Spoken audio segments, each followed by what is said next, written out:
And so... we saved the girl. We saved the girl, everybody. Of that, I think we can be very proud. So, what do you do when you pull off something real big? What do you do when you've achieved your goals? You have yourself a big celebration, and hey, guess what? Just in time, Watanagashi happened to be right next door to us saving Satoko. So, good for us. It's time to have ourselves a festival.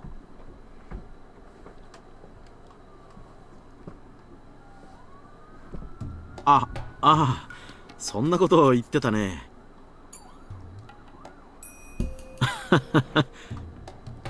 でもどうしてだい？どうして僕と高野さんが殺されなきゃならないんだい？ Oh, shit. She's just going right in. Okay. あらあら。私たちが5年目のたたりに名前を連ねられるなんて名誉な話よ。Takano, now is not the time. As I'd expected, they didn't really take me telling them that they'd be killed on the night of the festival seriously. They did keep their promise to tighten up my security after I showed them the ritual storehouse. However, they hadn't given one thought to their own safety. Oh well, like I said, I didn't expect them to believe me. If they were willing to take me seriously, I could have easily changed their fate a long time ago. もう一度言いますです。富武は喉をかきむしって、高野はどこか遠くの山奥で焼かれて死にますです。喉をかきむしるって、それはレベル5の末期症状のことかい？大丈夫だよ。僕はちゃんと注射を受けてる。そんなことはありえないよ。私だってあんまりね。I don't think Takano can get shots for getting murdered, shoved in a fucking barrel, and then burned.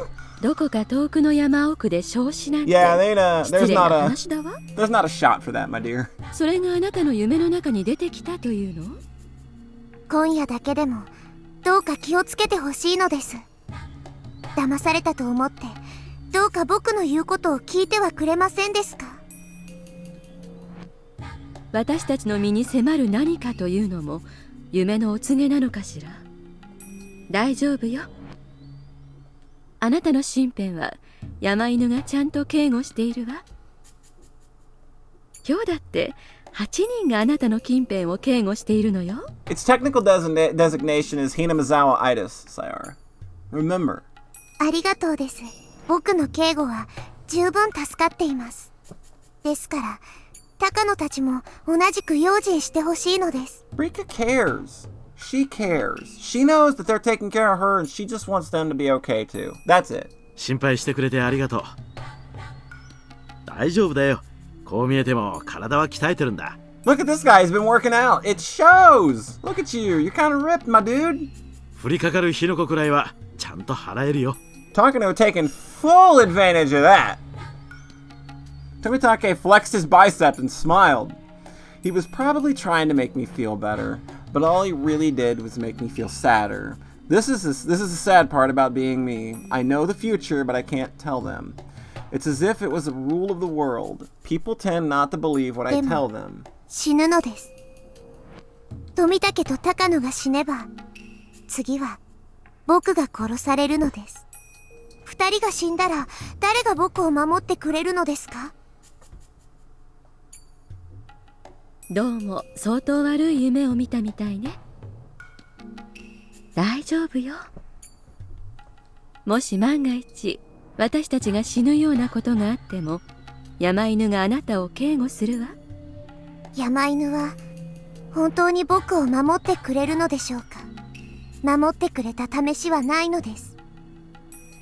そんなことないわ。あなたがふっかけた喧嘩にも現れたでしょ。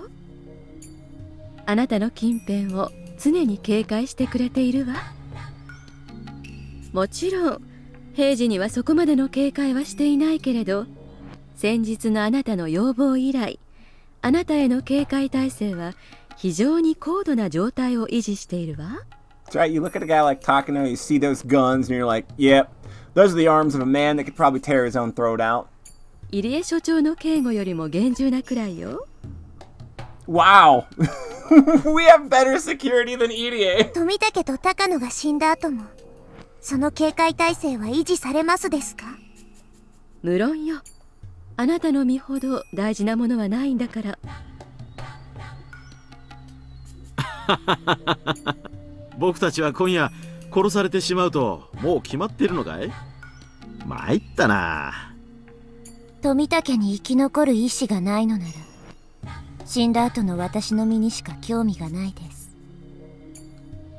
My words must have left a mark on his heart. He looked much more serious after I said that to him.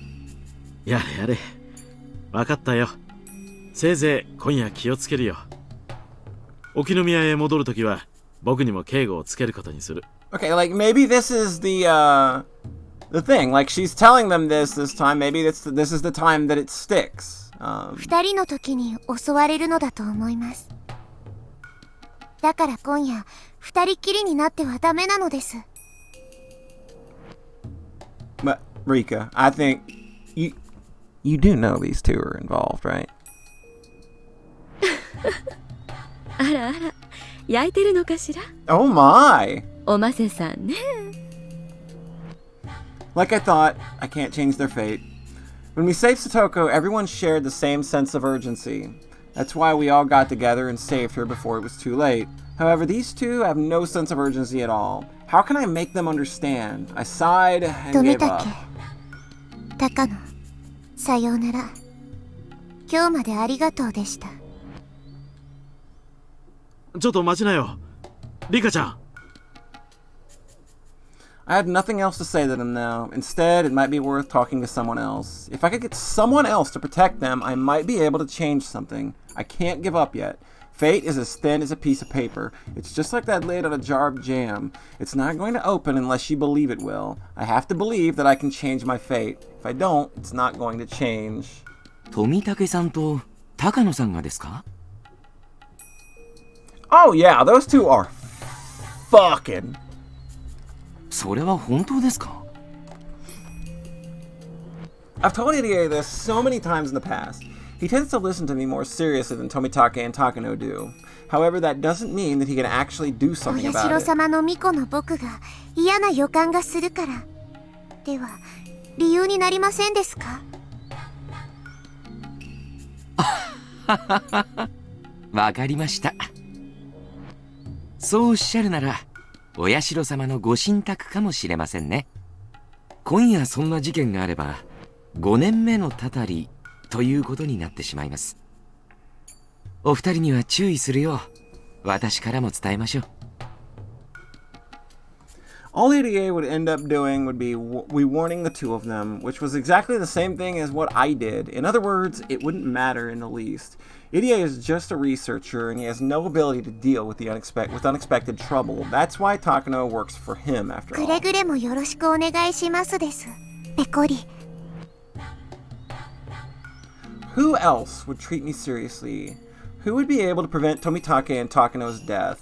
That's right, there's one man who's been fighting the curse of Oyashiro-sama with all his might. あれ？古出さん。 We are pulling out all the fucking stops here for these two. 探してたんですよ。赤坂さんがぜひお別れの挨拶をしたいと言って探してたんですが。つくづく赤坂とは肝心な時に縁がないのです。 Excuse me, Rika? You got it. Okay. Okay. 先日の温泉の件をずいぶん恨まれているようですね。赤坂さんも何も恩返しができなかったことを悔やまれていましたよ。長い休みが取れたら改めてひなみ沢に行きたいと言っていました。それを奥さんに勘違いされちゃったみたいで。可愛いけどあの奥さん家に帰ると怖い人なんだろうな。大石、実は大切な話があるのですが、誰も信じてくれませんのです。ん？いかがなさいましたか？ I've spoken to him several times in the past too. He usually takes me pretty seriously. However, after they die, he starts suspecting me. That's why I stopped talking to him. それをどこで聞いたんですか？どの辺で？ I told him that I heard someone talking about murdering them in the crowd. That way, he might not be suspicious of me after the murder really happens.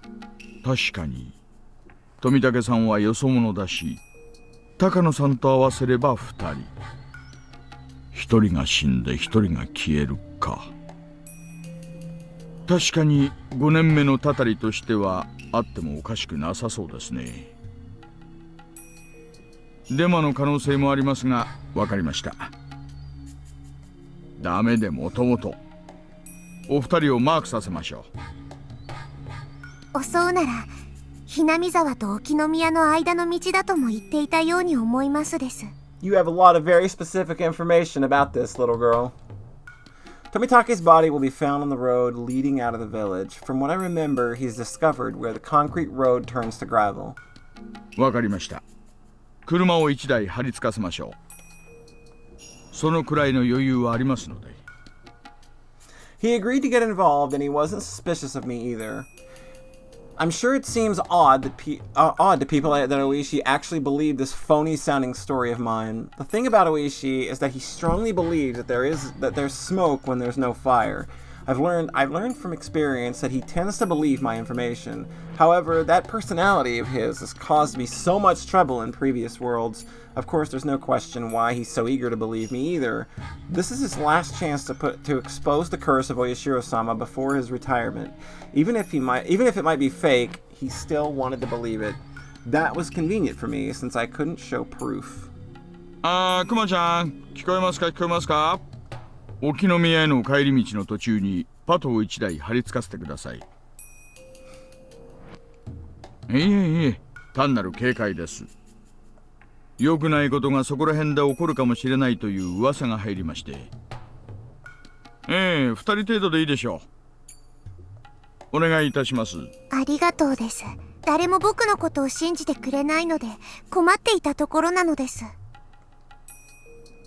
それを信じるのが警察です。If we can get these two to live till in the morning, maybe that's a good thing. 何事もなければむしろ無事を喜ぶべきじゃないですか。出動を空振りこれを喜べ。私の先輩の言葉です。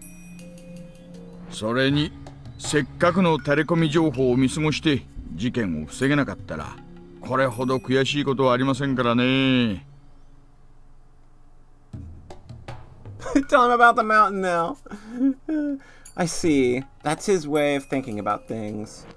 That was why he believed me without question. I hope he won't consider me a suspect after they find their bodies tomorrow. I shouldn't worry about that now. I can still do more. Who else should I talk to? Should I talk to my friends? I can't give up. I should at least try. まさかそんな物騒なことを言ってる人がいるのかい？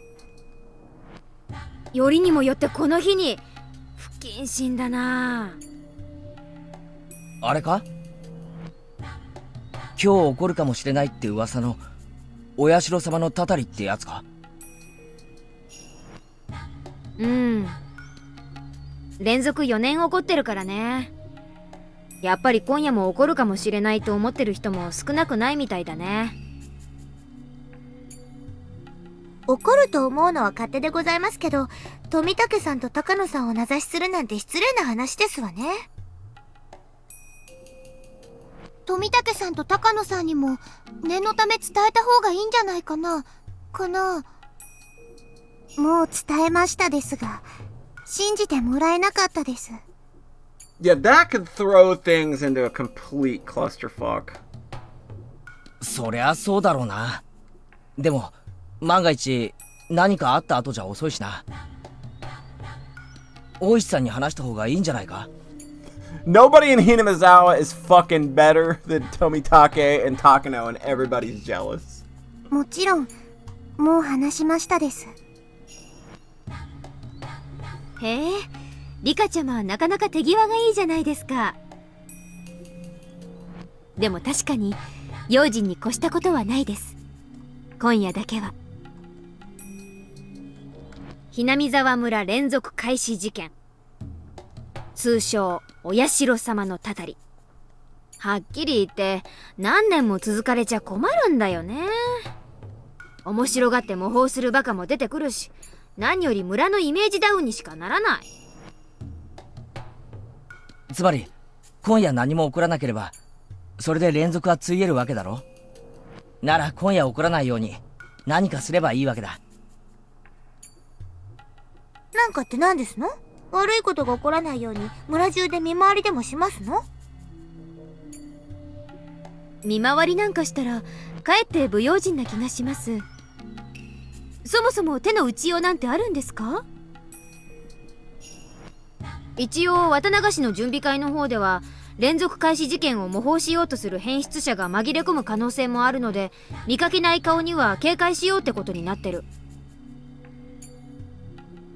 ひなみ沢はよその人の顔はわかるからね。見慣れない人がいたらすぐわかる。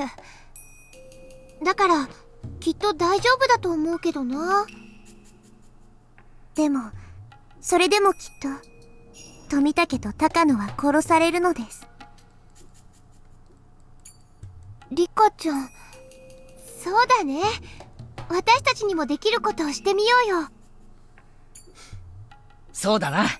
一晩中を護衛はできないだろうけど、せめて祭りが終わるまでの間近くにいようぜ。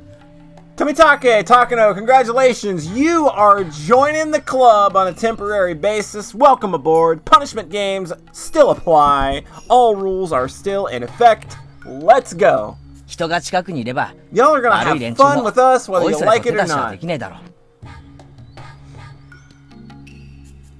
I couldn't tell if they really believed me or not, but they listened to me at least. We decided to keep our eyes on Tomitake and Takano and protect them from the rest of the night. I guess I've done everything I can now, though it's hard to believe this is enough to prevent their deaths. 明日目が覚めた時、何も起こっていないかどうかね。リカは富武たちの死を防げると思っていますですか？無理かもしれない。やはりあの二人が死ぬのは私の命運が尽きることを知らせる時計の時報なのかもしれない。でもさっき高野も言った。山犬が私への警護を厳重にしてくれているから、仮にあの二人が殺されても私そうしてる間に東京から応援も来るだろうしね。いつものように富武たちが殺されたとしても、その後の状況はこれまでの世界とは少し違う。それでもダメなら潔く死ぬしかないわね。とにかく今回は最後の最後まで諦めない。あがける限りあがく。どうせ無駄だから残りの時間をワインで過ごすなんて後ろ向きなことは絶対にしない。リカの好きなようにするといいのです。 Thanks for the vote of confidence. 羽生は相変わらずどうせダメだと思ってる。僕はいいもダメもないです。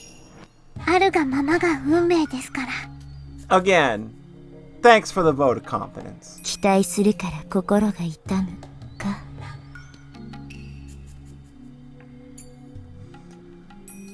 If I'm an actress trying to get up on the stage, Hanyu is the real bystander. We have very different opinions when it comes to this. リカ、何があってもどうか気を落とさないで。 Don't give up, but I mean, I'm not gonna, have any hope of a positive outcome or anything, but you go do what you なん want. だか今回もどうせダメだって遠回しに言われてるみたいね。最近あんたと話してるとイラつくことが God, 多い no わ。 wonder you're a ghost. You're so fucking passive.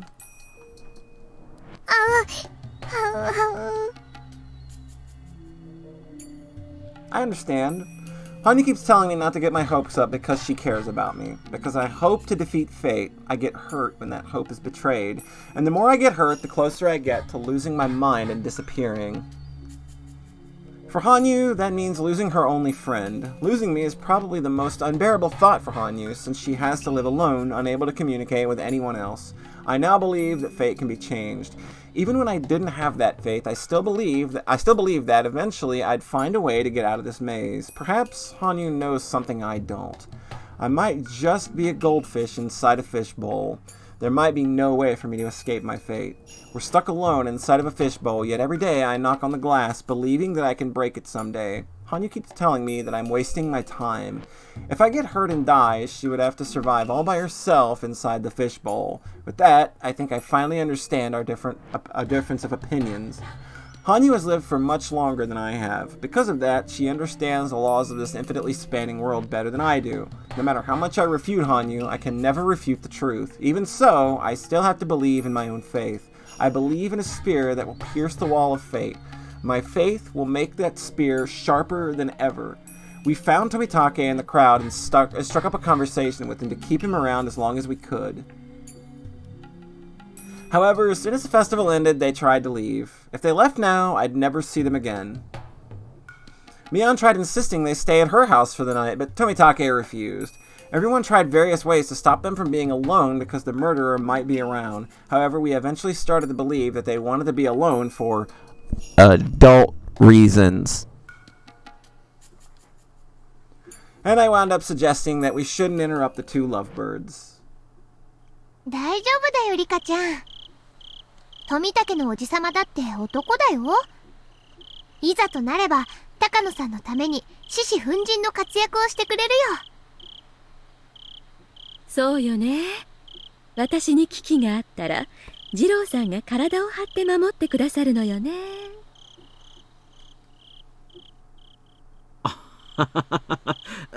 そのつもりだよ。じゃあ、私たちはもう行こう。もうだいぶ遅いよ。ありがとうね。気を利かせてくれて。くれぐれも誤解しないでくれよ。Don't think about us fucking. We're totally not fucking, but we are. Don't tell anybody. You kids should know about this. 僕は診療所に忘れ物をしてるんだ。Oh my god, you're so bad at this, Tomitake. それで診療所の鍵は高野さんが持ってるから、高野さんと一緒に診療所に行くんだよ。Oh yeah, that it? Is that it, Tomitake? へえ、富武のおじさま、診療所で愛の語らいとは奥が深いです。Oh god, Shion is so onto them. 違うよ、シオン。きっとナースにしてもらって撮影会なんだよ。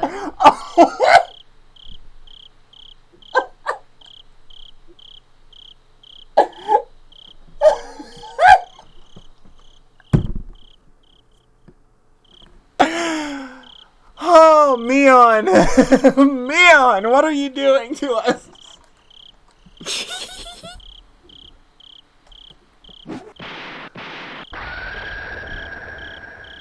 Crash, bang, wham. ナ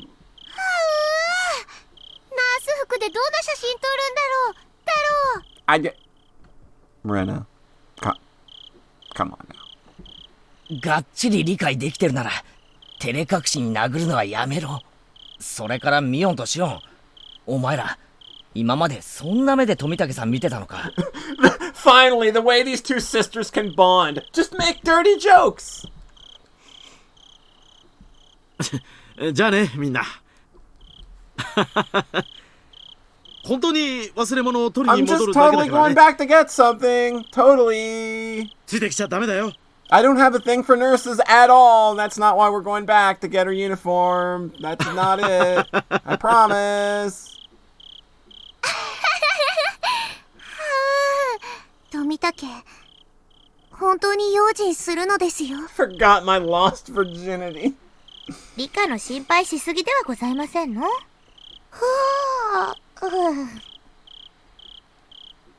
？Everyone laughed when Satoko yawned. It seemed like a good time to call it a day.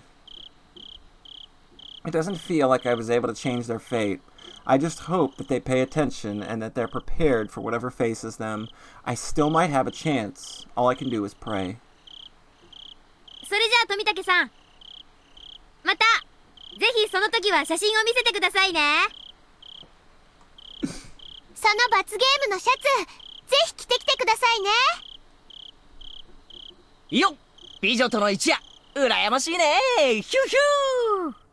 Well, Keiichi knows what's up. またねみんな。次に会うのは秋頃かな。 See you in the fall, my dude. 私たちが今夜殺されなければね。 Takano, you're not helping. Good lord, それ woman. じゃみんな、おやすみ。おやすみなさい。 That was the best I could do on the night of Watanagashi.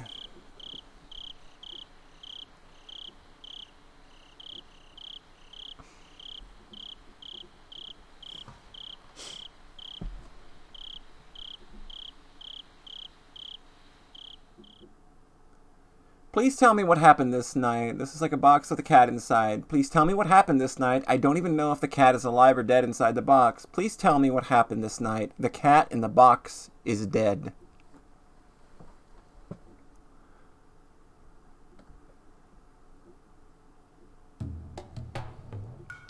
Tomitake gathered up his paperwork and slipped it inside his bag. 嫌にしつこかったね。そんなに僕らに死んでほしいのかな。夢の話とはいえ迷惑な話よね。入江所長にリカちゃんの検査を念入りに行った方がいいと言っておいてください。夢見の悪さは何かの予兆かもしれない。 Oh, that's kind of a good point. リカちゃんに何かあったら It makes sense when you're looking at it from that point of view. It's like, hey, you know what? She might just be going crazy. Takano touched Tomitake's hand gently. Ooh. Ooh. Guys, I think they're gonna fuck. As he turned bright red, Takano moved in closer and spoke. The way she acts is just too sexy, Tomitake thought. Nuh-uh, Tomitake, come on now. ねえ次郎さん、とても真面目な話があるの。聞いてくださる？なんだい？高野さんまで真面目な話があるってのかい？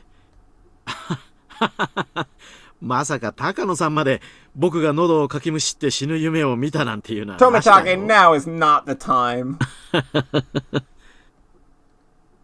そのまさかだとしたら。 What? え？ Takano stared at him with a mischievous look as if seducing him, and started whispering into his ear. 驚いているのよ。あの子には本当に神通力があるのかもしれないってね。それはどういうことだい？ Takano smiled gently and pulled back her hair. Even seeing her do that made Tomitake's heart race. 私、あなたのことが好きよ。Oh. それは光栄だな。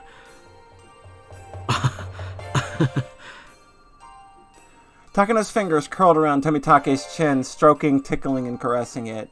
Her movements were very captivating and いろいろ seductive. な男と付き合ってきたけれど、野心も野生味も私には合わなかった。 Oh my. あなたのような固くて真面目な人が一番相性がいいって分かったの。あなたなら私のすべてを受け止めてくれる。私のことを本当に理解してくれるって信じられるの。だからあなたにならミオのすべてを捧げられる。 Girl's gonna give him everything she has. 私のすべて My oh を my. あなたにだけ受けてもらいたいの。この気持ちがわかるかしら。高野さん、急にどうしたんだい？ Her voice didn't really sound that affectionate. Tomitake knew from experience that he couldn't grasp what was on her mind when she wore a cold smile like that. いよいよなの。もうじきなの。 What's almost here? It seemed as though she couldn't wait for something to happen.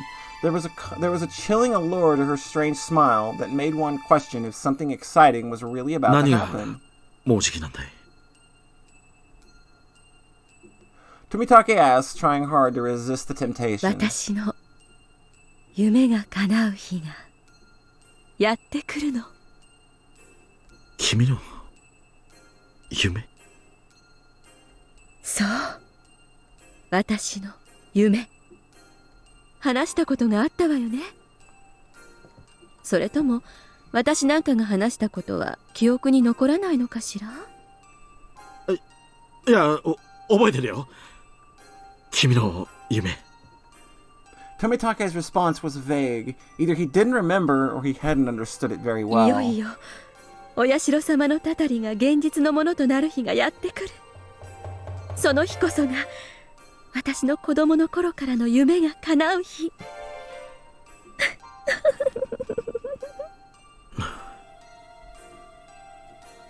次郎さん、聞いて。私はもうあなたと一緒にはいられないの。Aw, this is a weird way to break up with somebody. I thought they were gonna fuck! This is prime fucking music right here. I thought they were gonna fuck. あなたと私は違う世界に住む存在なの。ここ、ひなみ沢は人の世と鬼の世の接点。だから、日の当たる世界のあなたと。でも、もうそれが終わるの。陽光の降り注ぐ日中に訪れた束の間の月食が、日の当たる世界の人間と日の当たらない世界の鬼を引き合わせた。私が何を言っているかわかるかしら？高野さん、まだビールが抜けないのかい？酔ってるね。お別れの夜が来たの。日の当たる世界を教えてくれてありがとう。あなたの温かさは日だまりの温かさだったわ。 Tomitake is Hibiki. 騙し合ったり疑い合ったりしない本当に温かい関係だった。だからあなたと別れるのがとても惜しい。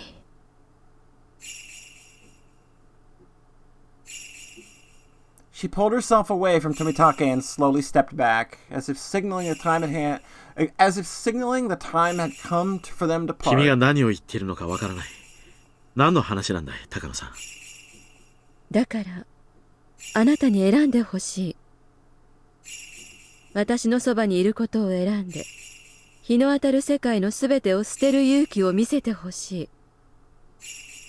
あなたが私の耳元で囁いてくれたことがどれも本当だったなら、二郎さんに戸惑いはないはず。By that time, Tomitake understood that Takano was asking him to make an important decision. まさか君は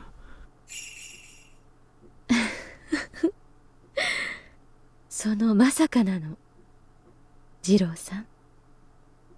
Tomitake got up from his seat and looked Takano straight in the eyes. There was a faint glimmer of hostility within those eyes. 私より仕事が大事なの、やっぱり。信じられない。君のことを信じていたのに。Those words were ones of rejection. Takano's lips twisted into a cruel smile. お社様は人と鬼を融和したそうだけど、そのお社様でも私とあなたを融和することはできなさそうね。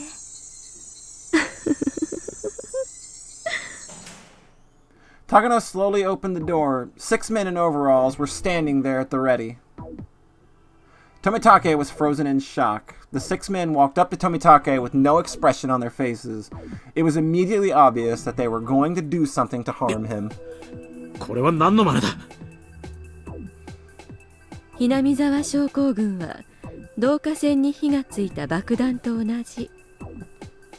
それが爆発する前に東京はあなたに爆弾を解体してしまうことを命じた。でもね、東京にはこの爆弾が派手に爆発して欲しがっている人もいるの。バカな。そんなことをして誰が何の得をするんだ。得のないことをする人なんてこの世にはいないわ。損得があるからベクトルが生まれる。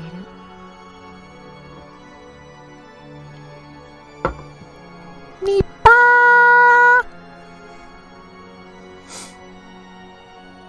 だから私を前にそれを問うことは無意味ね。信じられない。そんなバカなことを考えている連中がいるのかい。ひなみ沢症候群はとても危険な病気であることは君も知っているはずだ。そうよ。爆発すればとても大変なことになる。だからこそ東京も失態を隠しきれない。君はその連中に買収されたというのか。元からそういう目的で送り込まれているの。申し訳ないわね。出会った時から私とあなたは住む世界が違ったの。それで僕をどうするつもりだ。あなたの協力があれば私の仕事はとても楽になるわ。もちろんそれはあなたにとっては裏切り行為にあたる。僕に寝返れというつもりか。次郎さん、はい。私に囁いてくれた愛が本当なら黙って私に協力してはくださらないかしら。もちろん報酬は望みのまま。あなたが私を望むならば一生をあなたに捧げてあげる。あなたが望むとき、あなたの望むところであなたの望むように。私はあなただけのもの。あなたのためだけに独り占めをしていいのよ。私もあなたにならあなただけの女になってあげてもいい。ねえ、私の心にあなた自身を住まわせてみたいとは思わない？ Her words were a kind of assault, directly hammering at all emotions men had difficulty resisting. They were like an evil spell to control his heart. Upon hearing them, Tomitake felt an unknown sensation rush up his spine as his feet froze into place, entranced. Nah, he just got a boner. That's it. He just got a boner, and he doesn't want to move, because if he does, literally everybody in the room is going to know that he's got a boner, and that's going to be awkward for everybody. However, he forced himself to resist the temptation. He sealed the cracks in his wall of reason to stop Takano from forcefully entering his heart. 断る。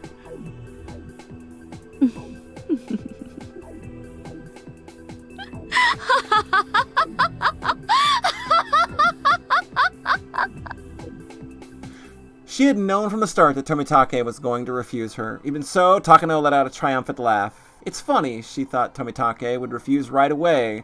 However, it took him a while to refuse because of how effective she was at seducing him. The time it took him to refuse her was one of victory for Takano. For Tomitake, it was a time of humiliation.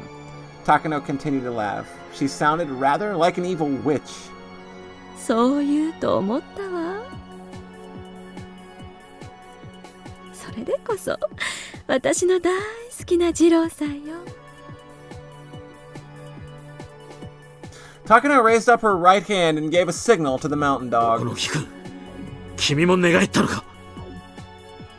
失礼しますね、富武ニードの。次郎さんも鈍いわね。山犬は初めから私の部下よ。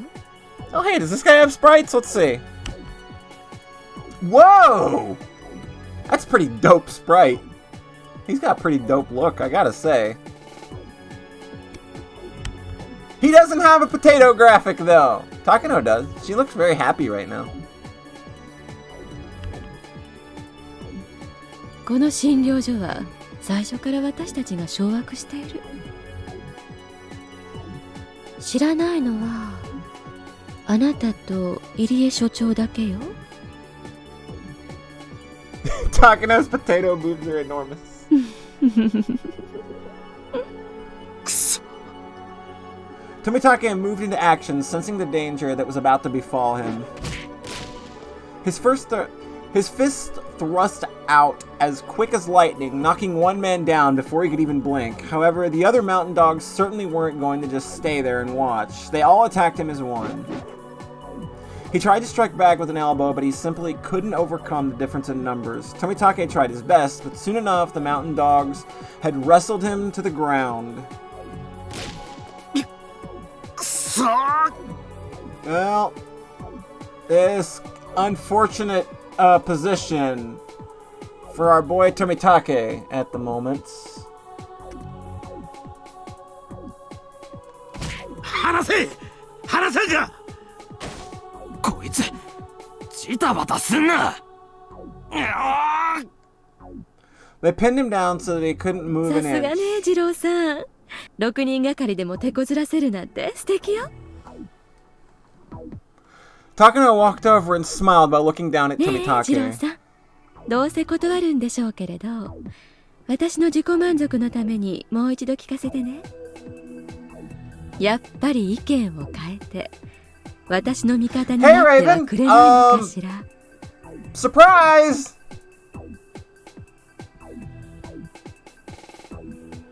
Someone feel free to catch Raven up on what has happened.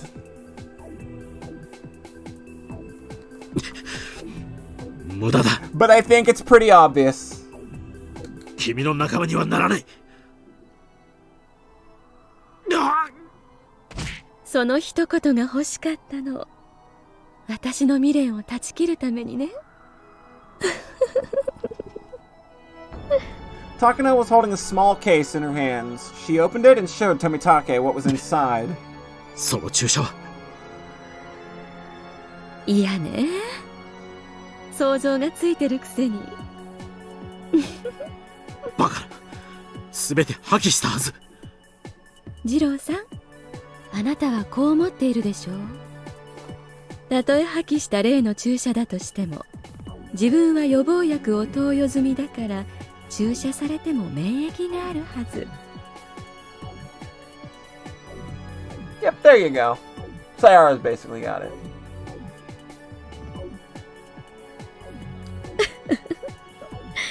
そうでしょ。だから怯えてないのよね。あなたが今回ひなみ沢に来た時に投与された予防薬はね。Oh no! Oh no! He got jebaited hard!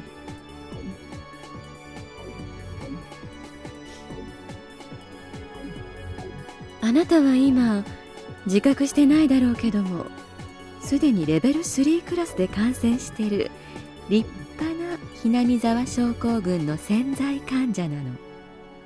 二郎さん、注射するとき目を背ける癖があるでしょ。ダメよ。自分に何の注射がされてるか毎回ちゃんと確認した方がいいわよ。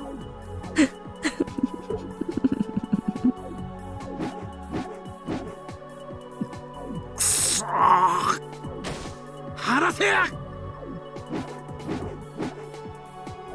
Tomitake struggled to get away, but he simply couldn't move. Upon seeing his sorry state, Takano laughed with glee.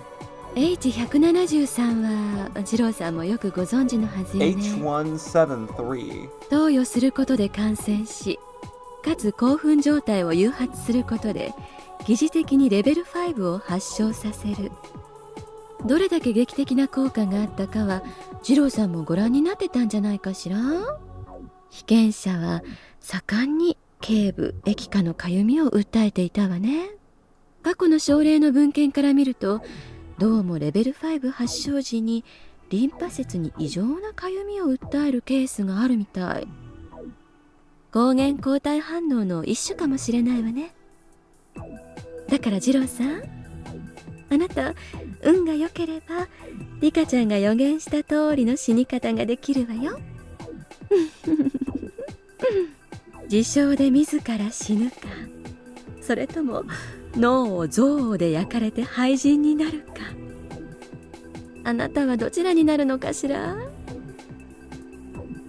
え、二郎さん。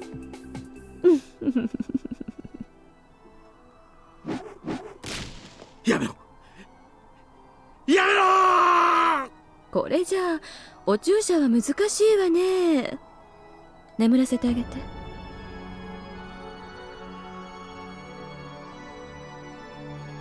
One of the men covered Tomitake's mouth with a towel soaked in some kind of chemical. He tried to fight it off with all his might, but his strength eventually left him, and he became as quiet as a beached whale. Takano stroked his face to make sure that he couldn't resist. Then she brought the needle toward his throat. She pushed it right into his skin. As she squeezed down the syringe's plunger, the skin surrounding the tip of the needle swelled up, and eventually the contents were absorbed into his body. さよなら、ジローさん。次に目が覚めるときは楽しい悪夢の世界にいるのかしらね。The mountain dogs finally got off of him. He couldn't even twitch. You can't twitch like I 彼を can! 私の車のトランクに運んで。I'm twitching right now.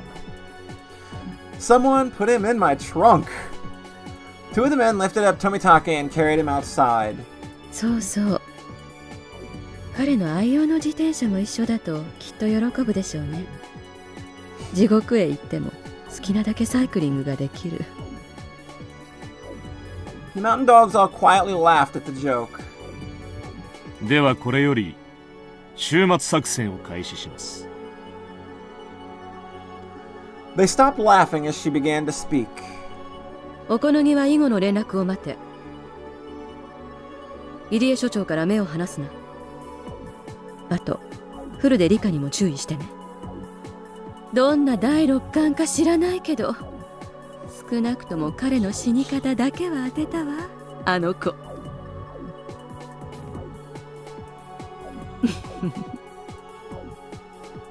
もっと研究したかったけど残念ね。了解ですわ。こちらはお任せください。道中はお気をつけて。気をつけるほどもない旅よ。ところで入江所長は？祭りの後の打ち上げ中でしょう。まだ神社の敷地内にいるとのことですんで。あの研究しかできない坊やがどう取り乱すか見れないの Wow, が she 残念 just ね。 called him a nerd. Wow. Takano's kind of mean. I don't know if anybody in chat kind of noticed, but I think Takano's a little bit of a bully. Like, fucking wow. Calling him a nerd?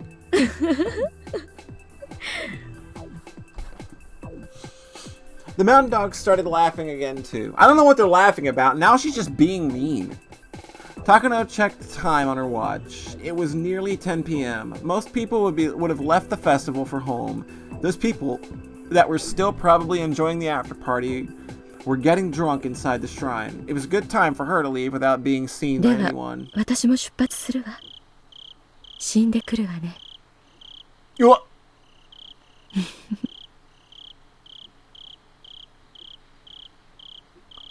After saying that, she left the clinic alone. She left through the back door. She left amid the moonlight, the singing of insects and the sound of a river. It was a typical night in Hinamizawa. While enjoying all these sensations, Takano got inside her car. Tomitake was sleeping inside the trunk. His bicycle, on the other hand, was loaded into her back seat. How ironic. Your bicycle has a better seat than you. I'll let you out of here soon. Soon I'll let you go. Soon I'll let you go. Soon I'll let you go. Soon I'll let you go. I should leave him by the road that leads to Okinomiya. That'll be a good spot. Well, I don't know that you can do that, right? I mean, you got patrols there now. Takano found a good place to drop him off, but she gave up on it as there was a police cruiser parked in the area. She figured that they were probably patrolling to make sure the 5th year's curse didn't happen. Good job, officers. No one would ever suspect that there's a curse packed in my trunk right now. Takano drove onto less lit streets with rougher roads. Eventually, the mountain road ended, and she was surrounded by darkness. There were rice fields nearby. She could tell by the sound of the croaking frogs. Takano parked the car on the pitch-black roadside. She had to stop here, otherwise she'd be too close to a residential area. Indeed, she was nearly in Okinomiya. She would have dumped him earlier, but the police cruiser had foiled that plan. Takano pulled Tomitake out of the trunk and left him by the road. She also left him his bicycle. Tomitake let out a small groan. It probably wouldn't be long until he woke up. さよなら、ジローさん。あなたのギクシャクした恋の語りも楽しかったわ。もっと聞かせてもらいたかったから。もうじきあなたは目を覚ますわ。その頃にはあなたはレベル5の末期を迎えてる。あなたは錯乱の挙句、きっと哀れな死に方をするでしょうね。宇治脇病が語るように、やはりあなたも喉をかきむしって死ぬのかしら。それを観察できないのがとても残念。そしてあなたの異常な死と私の失踪はこの地に5年目のたたりとして刻まれるでしょう。そうしてお社様のたたりはますます強固なものとなって残る。その礎となれるなんて。次郎さん、これはとても名誉なことなのよ。あなたはこれから命ある身を捨てて永遠の存在の一部となれるのだから。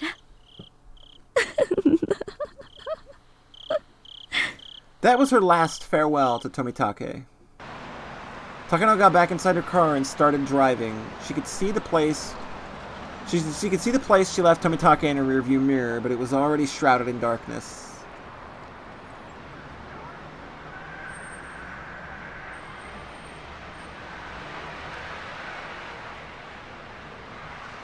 Takano drove through the main street of Okinomiya and made a few turns, heading to the dark mountains in the distance. It had been a while since she left Hinamizawa. It was almost midnight. She might have already made it to the neighboring prefecture. It was difficult to tell because she couldn't really see anything in the darkness. Takano stopped her car in the middle of all that. After turning off both the engine and the headlights, there was nothing but darkness surrounding her. It was as if time itself had stopped. Takano wasn't sure how long she had waited, but eventually she saw the headlights of a car blinking twice. She blinked her own headlights back at it. Soon she saw several people walking toward her. Two men wearing blue overalls knocked on the window of Takano's car. Obligingly, she opened it. They looked over her face and the paperwork they had in their hands. ご苦労様。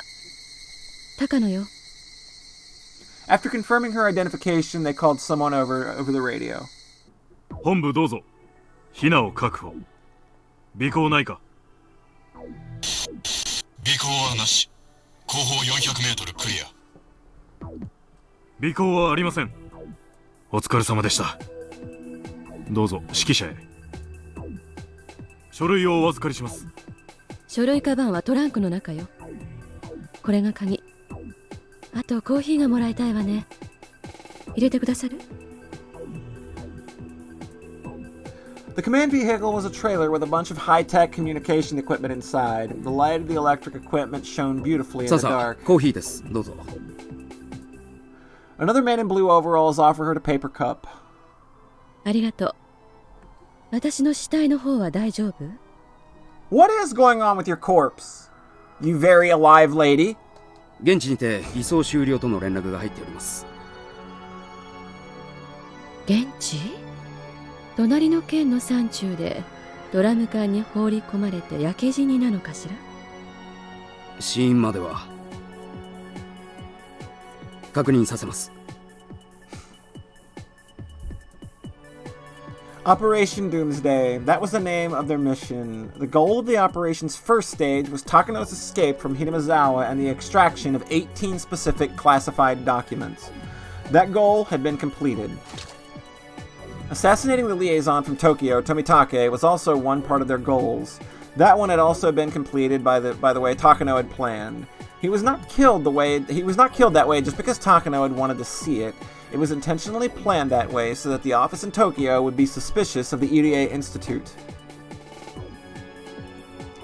They were trying to create a story that the Institute was upset with the recent budget cuts and the cancellation of their study. Tomitake's mysterious death would be a suitable way to persuade people. Tomitake was not the only one who was expected to die. Takano was expected to die as well. However, Takano didn't really need to die herself. They had acquired a substitute body for her, so she didn't have to actually die. Takano had no idea how they got the body. According to what she had heard, a team in Gifu took care of everything. Once Tomitake and Takano were dead, Tokyo would definitely grow suspicious of the EDA Institute. The main purpose of this mission was to make the Institute look reckless. 申し訳ありません、ささ。現地の工作班で問題が発生したようです。問題？どうしたのかしら？偽装死体の選別にミスがあったそうです。死後24時間経過していたとか。あら、するとどういうことになるのかしら？つまりサンサは昨日すでに亡くなられていたことになってしまいます。Takano's body was supposed to be selected from the corpses of people who had died the same day. The plan was to then burn the body and make identification of the corpse more difficult. They'd found a suitable body for that plan. However, they had just found out that it had been dead for over a day. That would create a hole in their plans. 現地の方で現在収集に当たっていますので。いいわ。その死体を私ということにしなさい。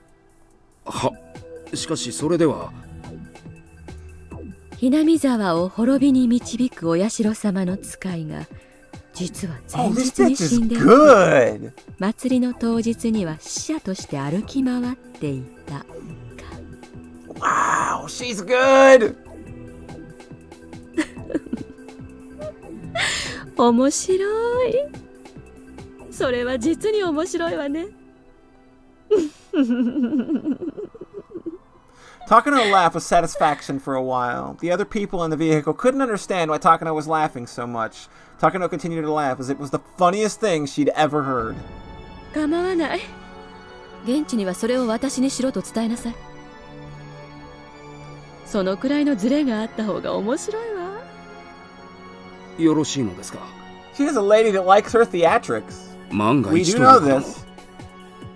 万が一なんてないわ。だって高野美代は現に今日綿流しのお祭りの会場を闊歩していたのよ。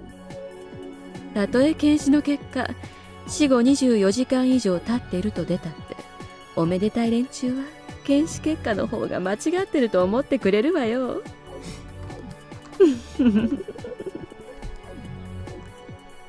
Takano almost seemed to be enjoying the risk. 了解。現場へその旨連絡します。それより私の死体はドラム缶の中で焼かれていたの？はい。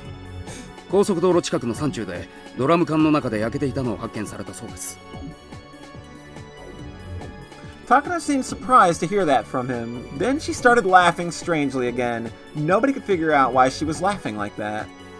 なるほど。お社様の生まれ変わりは伊達じゃないということなのね。あの子にはやはり人知の及ばない何かがあるということを認めなければならない。ひなみ沢の山犬に R の監視体制を厳重にするように連絡を。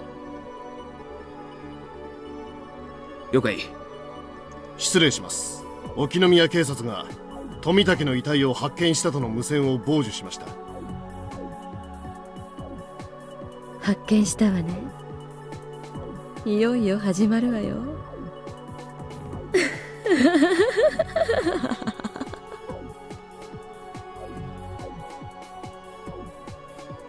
おいさん、先生が到着してます。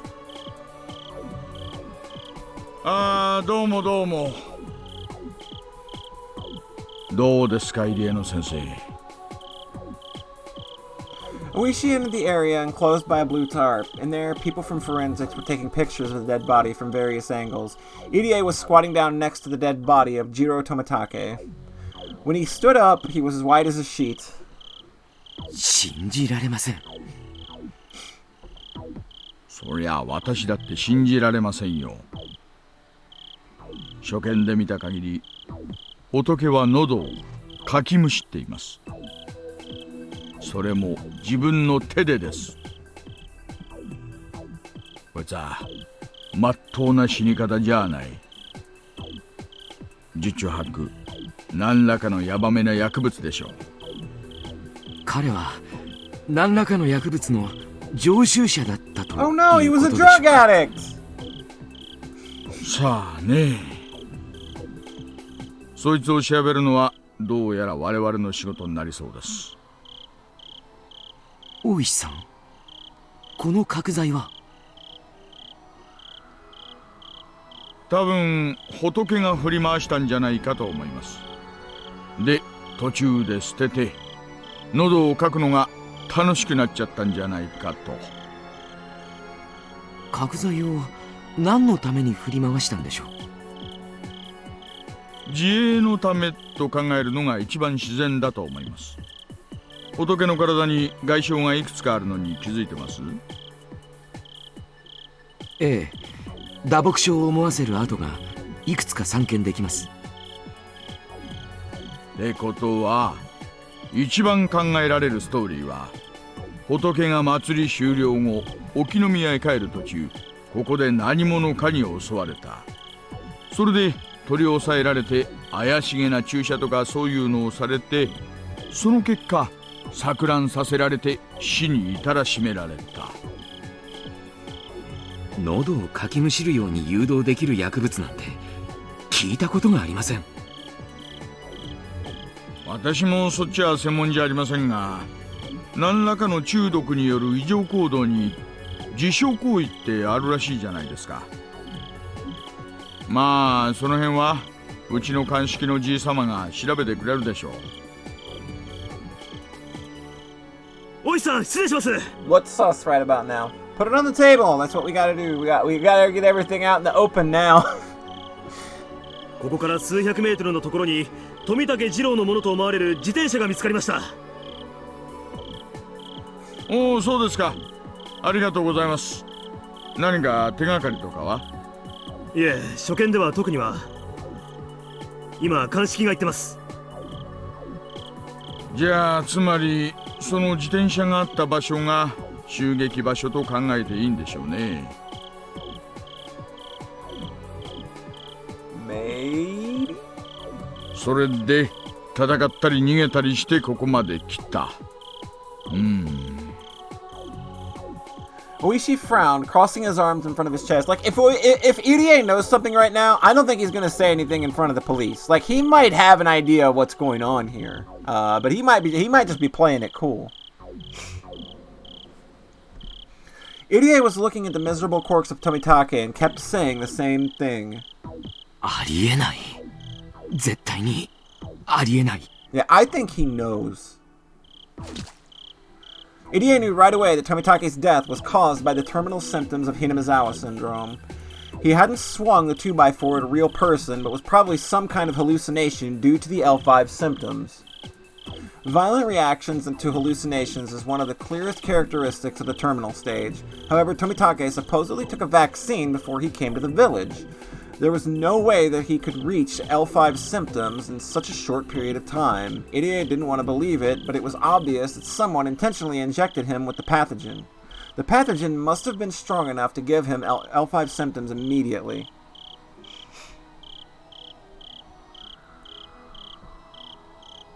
The only drug that can do that is H173, a chemical weapon that induces an acute onset of symptoms. It makes people hallucinate, which inevitably leads to a horrible death. It's the absolute worst kind of demon. However, they had destroyed all of it due to its dangerous nature. All that was left were helpful chemicals, such as vaccines and treatment drugs.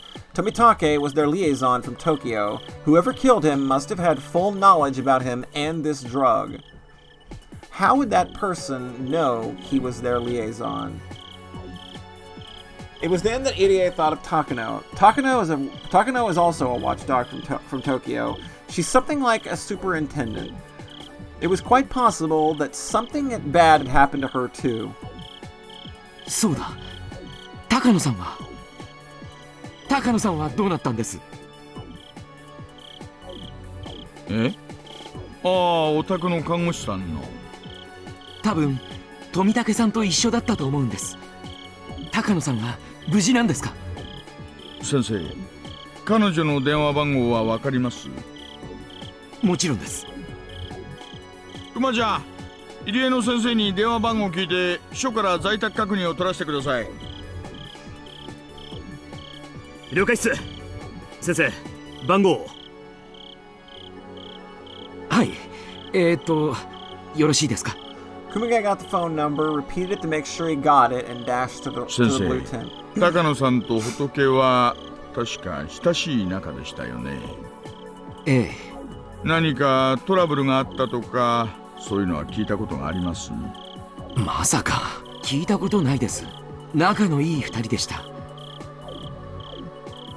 Kumitake and Takano weren't just in a close relationship. They were co-workers sent from Tokyo.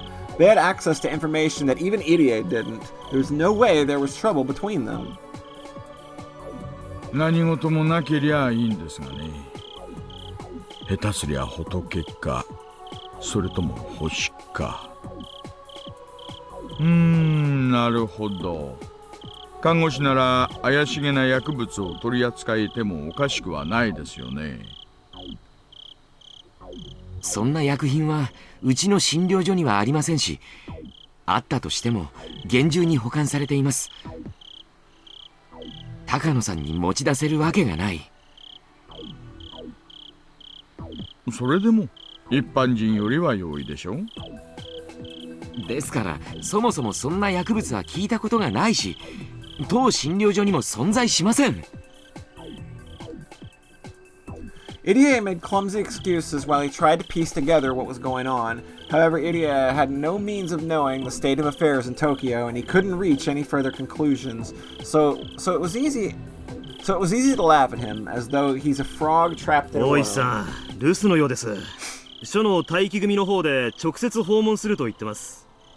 先生、すみませんが高野さんの住所を教えてください。じゃあそれプラス県警に今夜出た身元不明の女性死体がないか確認を取ってください。あるいは県外の可能性もあるな。課長に近県にも同様に身元不明の女性死体が出てないか確認を取るよう伝えてください。They both have a pretty powerful tie game going on. 了解っす。沖宮警察が現地の県警本部への接触を開始。サンサ、よろしいのですね。ええ、構わないわ。そのままで行きなさい。どうせすぐに週末よ。誰かが一人くらい死亡時刻を疑ったって、誰かが耳を貸す前に全てが滅ぶ。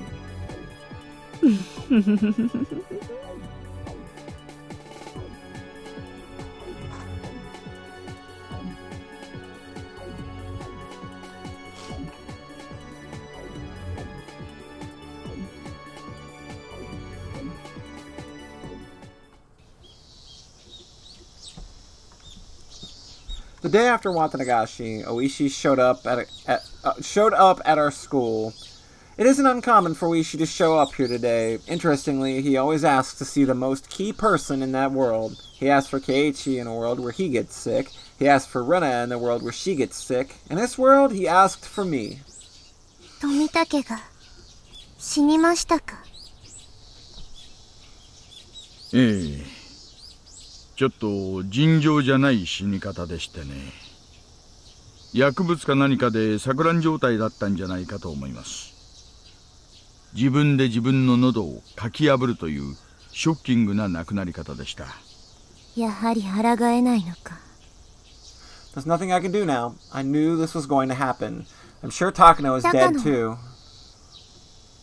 彼女についても残念なご連絡があります。隣の県の山中で焼死体で発見されました。死体の状況から多分絞殺された後に焼かれたんじゃないかと思っているのですが、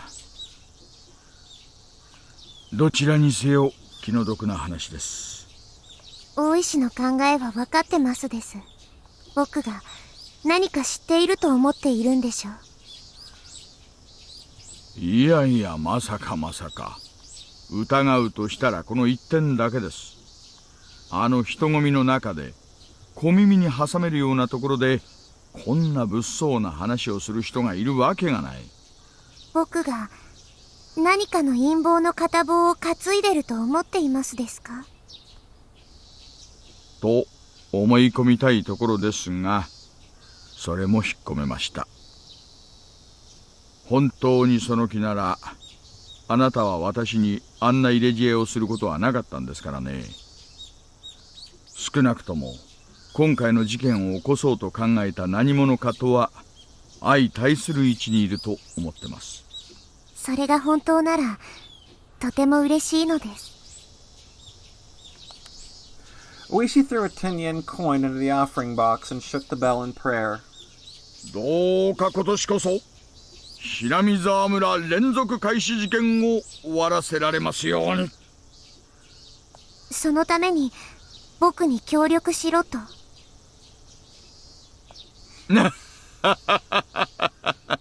今のはお社様にお願いしたんですよ。Oishi is well aware that people call me the reincarnation of Oishiro-sama. That must have been his attempt at a joke. こんなたたりはもう金輪際にしてほしいと思っていますです。おや、ならフルデさんと私の求めるところは一致するようですね。僕は昨日富武の死体が見つかりそうなところを予言しましたです。そこにパトカーはいなかったのですか？いいえ、ちゃんと巫女様の予言に従って配置しました。ほら、細道路と砂利道の境目になっているあたりがあるじゃないですか。通称村境とか呼ばれているあたりです。あそこら辺はとても暗いですからね。Well, I don't call her a small fry for nothing, man. Think about it. Think about it. 何かヤバいことの起こりそうな匂いが一番プンプンするあたりです。では、富武の死体はどこで？配置場所よりももっとずっと沖宮寄りの水田地帯の路肩です。That's not where his body is usually found. If he was fated to hallucinate and die, he would die in exactly the same spot, whether the cruiser was there or not. Just because the cruiser was placed there, Tomitake's body was found in a totally different spot. In other words, the existence of the police cruiser disrupted that fate. でですね、ここからがちょいと面白い話になります。パトにはですね、私通る車もチェックさせたんです。そしたら高野の車が祭りの終わった後、沖宮方向へ通過したんですよ。Takano lives in Okinomiya. It wouldn't be strange for her to head back home after the festival. 乗ってたのは一人だったんです。富武は乗っていなかった。富武はひなみ沢にはいつも自転車で来ますから。なら自転車をトランクに積んで車に乗せてもらうのが普通じゃありませんか。ですが富武は一緒じゃなかった。にもかかわらず富武の死体はひなみ沢からパトを越えて沖宮の方の水田地帯で見つかる。つまりあの真っ暗な中、森の中を突き進んでパトを迂回したなんてできる芸当ではありません。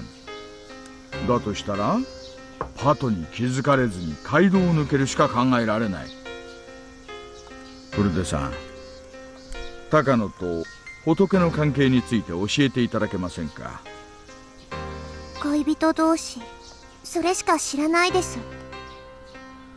高野がね、恋人との最後の夜の仰せを一人で帰るというのが腑に落ちないんです。富武はその時トランクの中に詰められていて、あの真っ暗な森の中に捨てようとした。だがお告げのパトカーがたまたまそこにいちゃったもんで、仕方なくそこを通り抜け、もっと先で富武を捨てた。Oishi doing a big old thinky dink. Both Tomitake and Takano were sent here from Tokyo. I have no idea what their real identities are. I can't say that Takano had no reason to kill Tomitake. However, I've never considered that possibility before in my life. Takano killing Tomitake? But why? I can't think of any reason. Nothing comes to mind, and it's hard to imagine Takano was concerned to the point that she had to kill him. In fact, it was more plausible to think that she was enraged when the lovesick Tomitake acted cold towards her, and she strangled his neck. 私はあのカップル、どことなく不釣り合いだなってずっと思ってました。こう言っちゃ富武君に失礼ですが、I mean, Tomitake is a big old dumbass. ているんじゃないかなってずっと思ってました。高野が富武を何かに利用しようとして近づいていたとか、そういう。ないです。でも話は聞いてみようと思いますです。何か分かったら大石にも知らせますです。ありがとうございます。村の内部に詳しい方、それも御三家の当主でお社様の生まれ変わりの協力がいただければ鬼に金棒ですよ。But even the reincarnation of Oyashiro-sama couldn't solve the mystery for over 100 years. その高野も殺されたのですよ。どういうことなのですか？私はもしあなたから垂れ込み、おっと、お告げを聞いていなかったら、多分きっと富武と高野は共に犠牲者で、お社様のたたりの5年目ってことになったんだろうと思い込んだと思います。ですがこうなってくるとどうも違う。どうやらこいつはお社様のたたりの5年目ってことにしようとした巧妙な事件のように見えてきました。Did we replace Oishi with Jetstorm or something? Is that what happened? つまり高野が犯人。Did you implant your personality over Oishi's nanomachines? Wait a minute. That's not the right game. Basically, this is what Oishi was trying to say. They're not both victims. The culprit is also pretending to be a victim. This is really hard for me to believe. I can't think of any reason why Takano would do something like this. Oishi only feels this way the way he does because he doesn't know her as well as I do. For another thing, how can he explain that Takano's body was found? Didn't the police in Gifu Prefecture identify the body? 焼死体の識別には歯型照合が最も有効だと言われています。Did she get all of her teeth pulled out? ただ、うちの鑑識のじじいが言うには、それでも 100% じゃないという。It's just like, she goes, gets all of her teeth put out and put in a corpse? That's a hell of a lot of trouble to go through. まあ、それよりおかしいのが、現場の県警鑑識の死亡時刻なんです。当初、死亡時刻が合わなかったらしいんです。死亡時刻が合わない。ねえ、祭りの前夜にはもう殺されてたっていう鑑識が出ちゃったらしいんです。内容物とかそういうのから調べるらしいですね。ですが、この時点で岐阜さんには高野の話をしちゃってたんです。だからお隣の県警さん、綿流しの日に彼氏とデートしてたはずの死体が死後24時間では話が合わないって言って、その死亡時刻の鑑定なんかより死体の歯型鑑定の方がよっぽど精度が高いですからね。まあ現場にはたまにある話です。ですが、高野が犯人かもしれないって目で見てみると、こいつは高野の死体じゃない可能性が出てきます。死体をごまかすことなんて可能なのですか？焼死体の鑑定は基本的に歯型以外は絶望的です。例えばこれは推理小説的な荒技ですが、沖宮のデンタルクリニックに残されていた高野美代の歯型のカルテ、これが巧妙な手口で捏造されていたら誤認もあり得る。まあそんなのは抜きにして、単純にお隣の県警さんが高野に間違いないと決めつけてしまった可能性の方が高いですが。This bitch wasn't at a festival. There ain't no damn funnel cake in her tummy. There ain't no damn funnel cake at all. You show me where the fried Snickers bar is. 警察組織内では往々にして初動時の鑑定ミスが後々まで尾を引くことが少なくなる。This girl did not go to the Dippin' Dots. 伝説的な冤罪事件のほとんどはこれに起因します。私はどうやらその可能性が拭えない気がする。つまり高野は生きてる。高野美代は先日以来車ごと行方不明です。 He's on top of things. 現地の死体が高野でないなら、これはなんだか面白そうな話になってきます。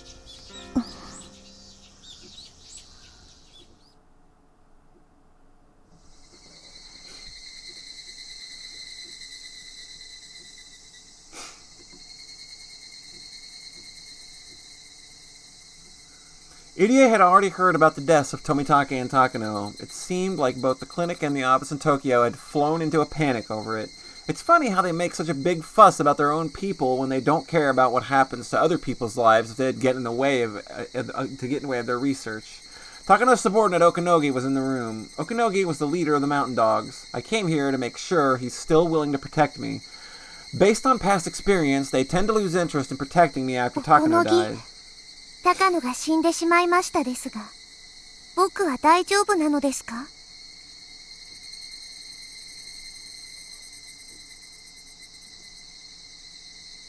Easy there, partner. Easy there, Frames. Let's chill. 大丈夫ですよ、リカさん。我々が今後も厳重に警護してますんで。ですから、警察に頼ろうとしなくても問題ないです。Well, there you go. We're still safe. I guess this is part of that tight security. They must have been listening to my conversation with 大石に Oishi. 聞きました。高野が実は死んでいないというのは本当ですか？まさか。現地の県警の正式な発表ですんで。大石という刑事は今年で定年。お社様のたたりを何とか解決したい一心で、何でも話をおかしくしようとする癖がありよります。あいつの言うことに耳を貸さん方がいいでしょう。Well, he's not wrong. This year is Oishi's last chance. Because he's so desperate, he's developed a bad habit of listening to every rumor he hears. おこのぎはこの事件をどう見ていますですか？現在、上が調査してますんで、いい加減なことは言えません。殺された二人の関係を知る以上、内部犯行の可能性が極めて高いっちゅんは間違いないんじゃないかと。I glanced over at Irie as I listened to Okinogi speak. It seemed that whoever he was talking to over the phone was accusing him of killing them. Irie was frantically trying to prove his innocence. Soon enough, he hung up the phone. Irie looked upset as he was under suspicion after working so hard for the organization. ああ、リカさん。すみませんね。だいぶお待たせして。入江も大変なことになったようなのです。お聞きになった通りです。富武さんたちの死は何かの陰謀による可能性が非常に高いです。そして東京はその黒幕が私であると思っているようです。まったくどうしてそういう方向になるのか大いに疑問です。I rarely ever saw Irie get emotional. He must be feeling as though all his effort is being repaid with injustice. However, it's a fact that Irie is trying to fight against the budget cuts and downsizing of his research team. Tokyo is thinking that could be his motive for killing them. In any case, everyone in the organization is suspicious. リカさんの心配は分かってます。高野さんたちを殺した何者かが次にあなたを狙わないとは限らないですからね。東京もそこは特に気にしていました。山犬にもあなたの警護体制を最高にするよう命令が来ています。ご安心してくださいね。それが聞ければ僕は少し安心なのです。This was the first time the Mountain Dogs had ever tightened up my security. They usually became so busy keeping tabs on Irie after Tomitake and Takano's deaths that they end up ignoring me. Even though they're dead, I'm still in a pretty favorable situation. 高野たちを殺した犯人に心当たりはないのですか？東京の皆さんも調べられています。状況を見る限り内部事情に精通した人間の仕業です。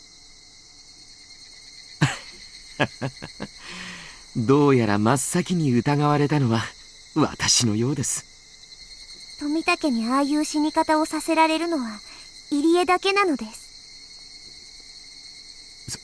そんなことはありません。おそらく東京の方も H173 の話をしているのでしょうが、あれは危険な目的での研究が中止された時、全て破棄されたはずです。So I guess the point is, like, we were trying to militarize H173, like the L5 drug? That's what it sounds like. 不可能だ。ですが所長、こういうことが起こってしまった以上、東京は疑わざるを得ません。それに富武氏には予防薬があらかじめ与えられていたはず。にもかかわらず発症したんです。天文学的低確率で起こった偶然だとしか言えません。とにかく絶対そんなことはありえないんです。Irie is usually a very calm person, but once the people in Tokyo start suspecting him, he often loses his 高野が mind. 犯人ということはありませんですか？高野なら内部の人間です。高野さんがまさか。But as he spoke, Irie also started to realize that everything could be explained if Takano was the culprit, but I don't know how to persuade him that that's the truth. More than anything, people want to hear a motive, not who did something but why. Knowing that probably isn't as important as it sounds. After all, you never know what the motive is unless the suspect talks. Guessing about the motive is just a waste of time. In other words, it's stupid to assume that Takano isn't the culprit just because I don't know what her motive is. リカさん、確証もないことを言っちゃいけませんね。Here is no why. あれだけ親切にしてくれたんじゃないんですか？それを疑っちゃ悪いですね。Upon hearing me be ungrateful towards his boss, Okanogi flashed me an unpleasant smile. It is true that Takano was very nice to me. It might be disrespectful for me to suspect her. However, I still can't trust her completely yet. Perhaps I've developed the same bad habit as Oishi. Am I believing every crazy theory I hear just because I'm desperate to escape from my fate? とにかく私たちの身近で何か良くないことが起こりつつあるのは間違いありません。用心するに越したことはないでしょう。ご心配なく、所長に対する警護体制も最高にするよう命令を受けておりますね。Irie smiled bitterly. For him, their protection wouldn't be too different from stalking. リカさんも警察には不用意なことを喋らないようにお願いします。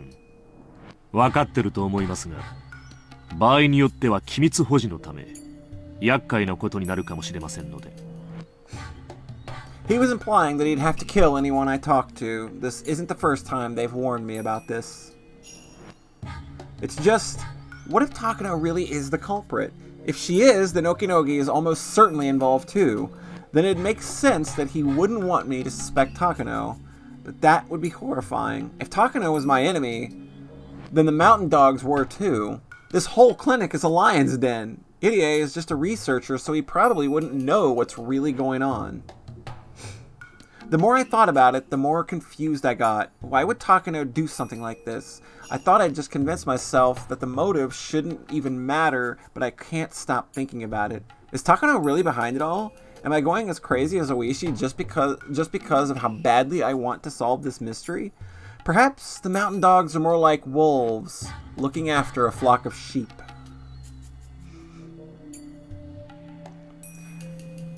I've lived for over 100 years.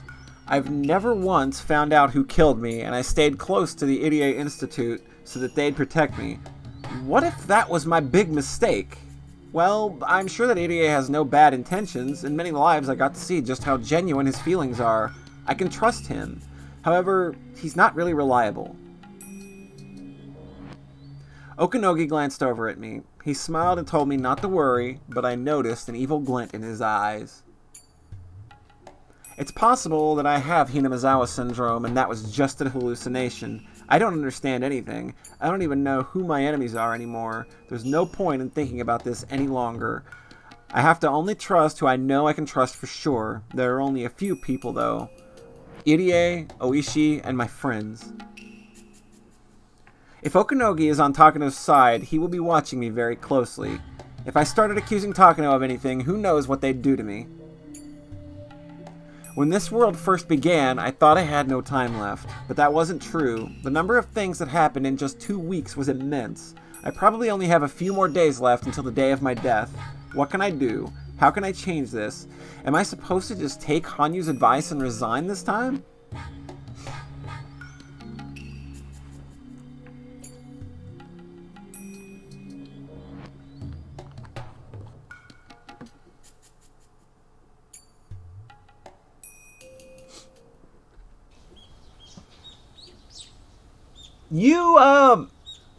You missed a lot of shit, nerd. Nerd, I don't know how to break this to you. And I want you to brace yourself. I want you to make sure you're sitting down. I make sure that all dangerous objects are out of your reach. Takano's dirty. Takano did a bad. She did a real bad, and we think she might be the reason for all this, nerd. I'm sorry I had to break it to you this way. Everything is not happy in Hinamizawa. I'm sorry. それで綿流しの晩にはもう失踪していたらしいんだよ。 Sexy nurse wifey is お社様のたたりかな。 I'm sorry, nerd. She's さすがに5年も連続すると薄気味悪いよな。 We saw her do some dirt. Hinamizawa is a small village. Rumors spread fast here. Besides, she's Mion Sonozaki. She would have found out about this yesterday, even if the police were trying to hide it. I know, right? Like, I'm just completely as baffled as you are right now. My friends were all talking about the mysterious death of Tomitake and the disappearance of Takano. People in this village are very superstitious. No matter what happens, they conclude that everything is the curse of Oyashiro-sama. The past incidents don't matter to me either way. All I'm interested in is the current one. The culprit of this case will probably kill me too. 2 days have passed since Watanagashi. Today is Tuesday, June 21st, 1983. At the earliest, I'll get killed on the night of the 22nd. That is tomorrow night. The day of my death is always different. I always end up getting killed, but only the day it happens varies. I guess the culprit has their own reasons for that. There's only one thing I'm sure about. Based on my experiences, I'll live for sure until tomorrow night. After then, I'll have to live with the fear of getting murdered at any moment. Still, there's no real reason to be afraid. When I wake up, I'll be in a brand new world again. I can never remember how I'm killed. That's why I'm not afraid of the killing itself. I'm just frustrated that my life is about repeating the same things over and over like a broken record.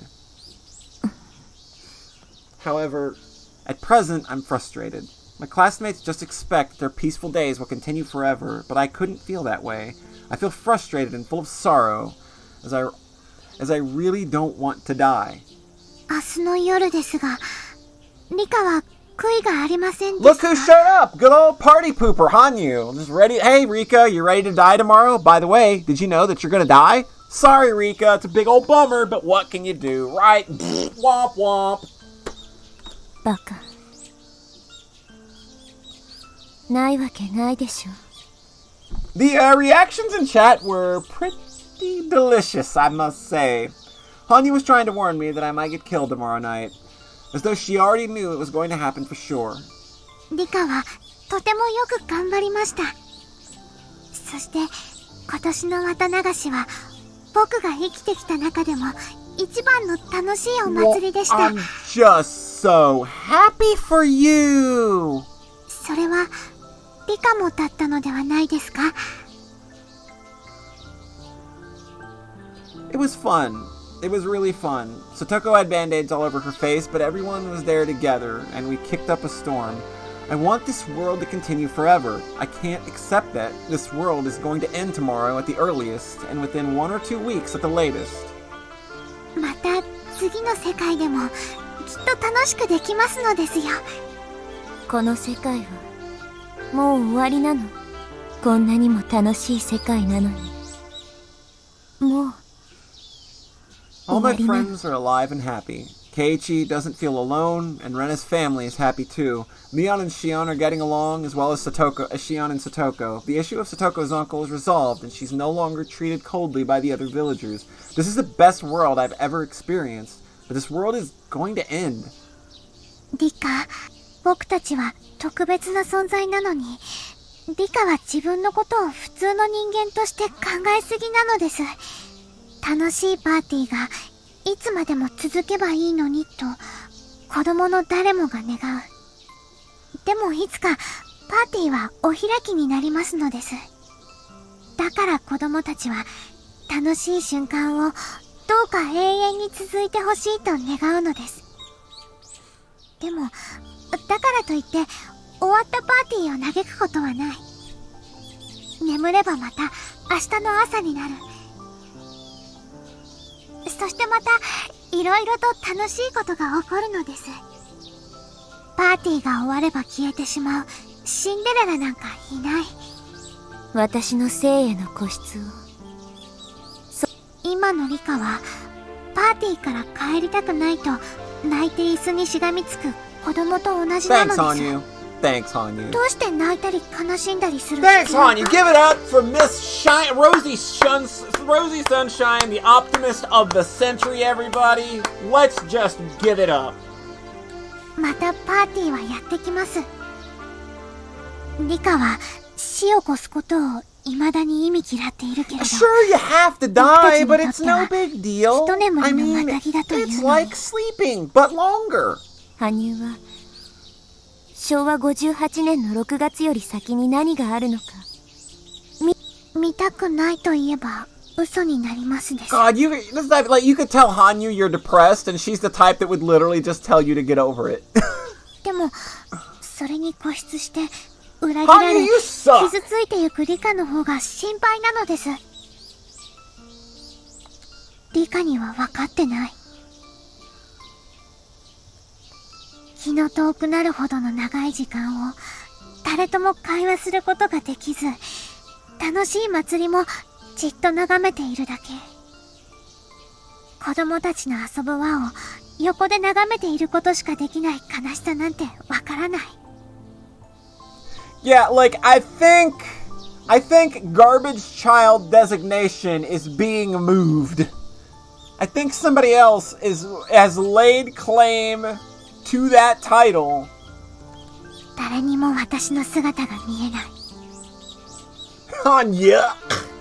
誰にも私の声が届かないし、誰も私に話しかけてはくれない。そんな辛さや悲しさがリカに想像つきますのですか？その中でやっと出会えたリカなのです。僕はリカがいなかったら生きていけない。でもリカのように死ねもしないのです。僕は時の果てまで一人ぼっちで生きていかなくてはならない。新しい Exactly right. Like, that's what this reads like. Like, you're gonna die, but what about me? What about Hanyu? 僕はそんなのは嫌なのです。絶対に嫌なのです。羽生。だからリカ、あの悲しい約束を取り消してほしいのです。この世界でも運命に打ち勝てなかったら、もう全てを諦めるというあの約束を取り消してほしいのです。I get where she's coming from, but at no point has she offered us any positivity when we've literally shown this entire arc that positivity is the thing that can help bring us forward. 羽生。 We've proven time and time again that positivity and trying to believe is the thing that can push us forward. Like, we've given adequate reason here. もう少しだけその返事を待たせて。I want to do what I can do till the end. When that happens, I can decide what to do. If I think there's still some hope, I can go on living. But if I feel desperate enough, I can just give up. It might not ultimately be a bad thing to repeat June 1983 over and over. Perhaps I might be blessed with another fortunate life someday. Hanyu nodded with a little satisfaction after hearing that, sensing that my feelings were starting to lean the way she wanted them. God, she's an abuser! Hanyu is a goddamn manipulative abuser! リカちゃんをお持ち帰りする算段でもしてるのか？ God! ねえ、圭一くん。リカちゃんに元気がないとは思わないかな。どうだろうな。奉納演舞の疲れが抜けないんじゃないのか？ Rika-chan was sitting all by herself, wearing a sad expression. I'd said she might still be tired from the festival, but that wasn't really how it looked. さとこちゃんが解放されて踊り上がってもいいくらいなのに。Hanyu's making me mad. なんだか昨日からリカちゃんの様子がおかしいように思うの。悩み事でもあるんじゃないかな。てっぺの件は完全に決着したはずだろ。リカちゃんが悩むような問題は何もないはずだぜ。We thought Satoko and Rika-chan might not be able to live together if they found a new guardian for Satoko, but that problem is almost solved. Either the Sonozaki family or the Kimiyoshi family will become her guardian. Mayor Kimiyoshi is already Rika's guardian. If the Sonozaki family gets custody, Satoko will officially become Shion's little sister. That's an adorable thought. Anyway, I had no idea why Rika-chan was acting so upset. 声をかけてみるのが一番じゃねえのか？それがかえってデリカシーがない時もあるし。でも圭一くんなら大丈夫だと思うかな。それはつまり俺にデリカシーがないっていう意味だな。Keiichi, that's like your whole thing. Rena laughed and stuck her tongue out at me. I walked up to Rika-chan and struck up a conversation. Perhaps something is still troubling Satoko and we just don't know about it. If that's the case, we need to help her. 元気なさそうだな。何か悩んでるのか？圭一。Rika-chan had been daydreaming, but it took her a while to realize that I was talking to her. 僕が悩んでるように見えましたですか？まあな。Are there mercenary assassins bothering you lately? どうしたんだよ。何かあったのか？ It took her a while to answer. Such a long silence had to mean 圭 yes. 一、聞いてもらいたい詩がありますです。 A poem? I love poetry! 誰が作った詩かは聞かないでくださいです。 Don't ask you who wrote it. そして聞いたら感想を聞かせてほしいです。いいぜ。どんなのだよ。Rika-chan closed her eyes and recited a short poem. It went something like this. Everyone has the right to be happy, yet it's hard to receive. Everyone has the right to be happy, yet it's so hard to fulfill. I have the right to be happy, yet it's so hard to compromise. 結構難しい詩だな。それはリカちゃんが作ったのか？って聞くのはなしなんだったな。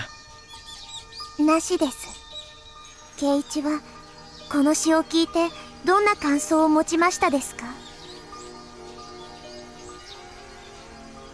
Everyone has the right to be happy, yet it's so hard to receive. I understand that. Everyone does have the right to be happy, but that doesn't mean that everyone can receive that happiness. Everyone has the right to be happy, yet it's hard to fulfill. That one is a little harder to understand, but exercising that right probably refers to the process of finding happiness. Everyone has the right to work hard for their happiness, but it's not that easy for the work to bear fruit. I have the right to be happy, yet it is so hard to compromise. I guess you're just trying to talk about about compromising your happiness? There's no limit to human desires. You can never stop wanting more. That's why people need to make compromises on their happiness. At least, that's how I understand it. If she was trying to say that we should be satisfied with what we have, it sounds like a positive statement, but there's also a negative tone to the way it's presented. この詩は多分詩を作った人の心情を表しているものだと思う。僕もそうだと思いますです。Uh-oh. Hold on. Come on, inch back up! You piece of garbage.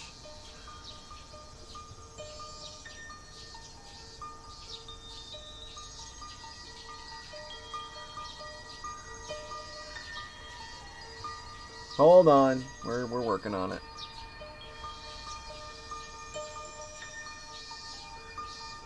We're trying real hard right now.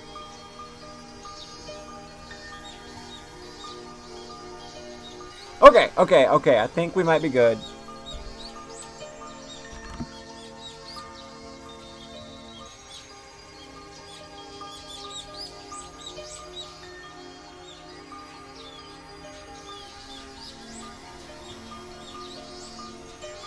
Okay, we should be good. We had a bit of a drop there for a bit. We had a few seconds of frames barfing all over the place. We should be good. Jarble scream. Nice. Alright. それで、感想はいかがですか? She wouldn't admit it, but I'm sure Rika-chan is the one who made that poem, and it's reflecting how she's feeling. I'm not that smart, but I can understand 悲 that. しい歌だなって思ったわ。悲しいですか? 最初の2つはわかる。幸せに過ごす権利は誰にだってあるが、だからといって誰でも簡単に幸せになれるわけじゃないもんな。そういう厳しさを歌ったものだと思う。でも最後の一つは毛色が違う。妥協ってのは諦めるって意味だ。この詩の私は幸せになることを諦めて今を妥協して幸せだと思い込もうとしてるんだ。幸せだと思い込もうとしているですか? それも未練いっぱいにな。誰だって努力さえすればきっと幸せになれるのに、自分だけはそれが絶対届かないと分かっている。そんな諦めが漂う悲しい歌だ。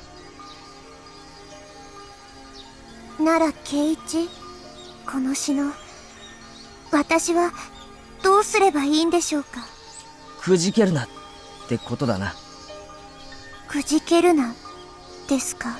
この詩を歌ったやつは自分がどういう風になれれば幸せなのか悩んだ末にしっかり見つけてる。それは決して高望みしたものではないと思う。どうやったら幸せになれるかを延々3段も考察してるやつなんだぜ。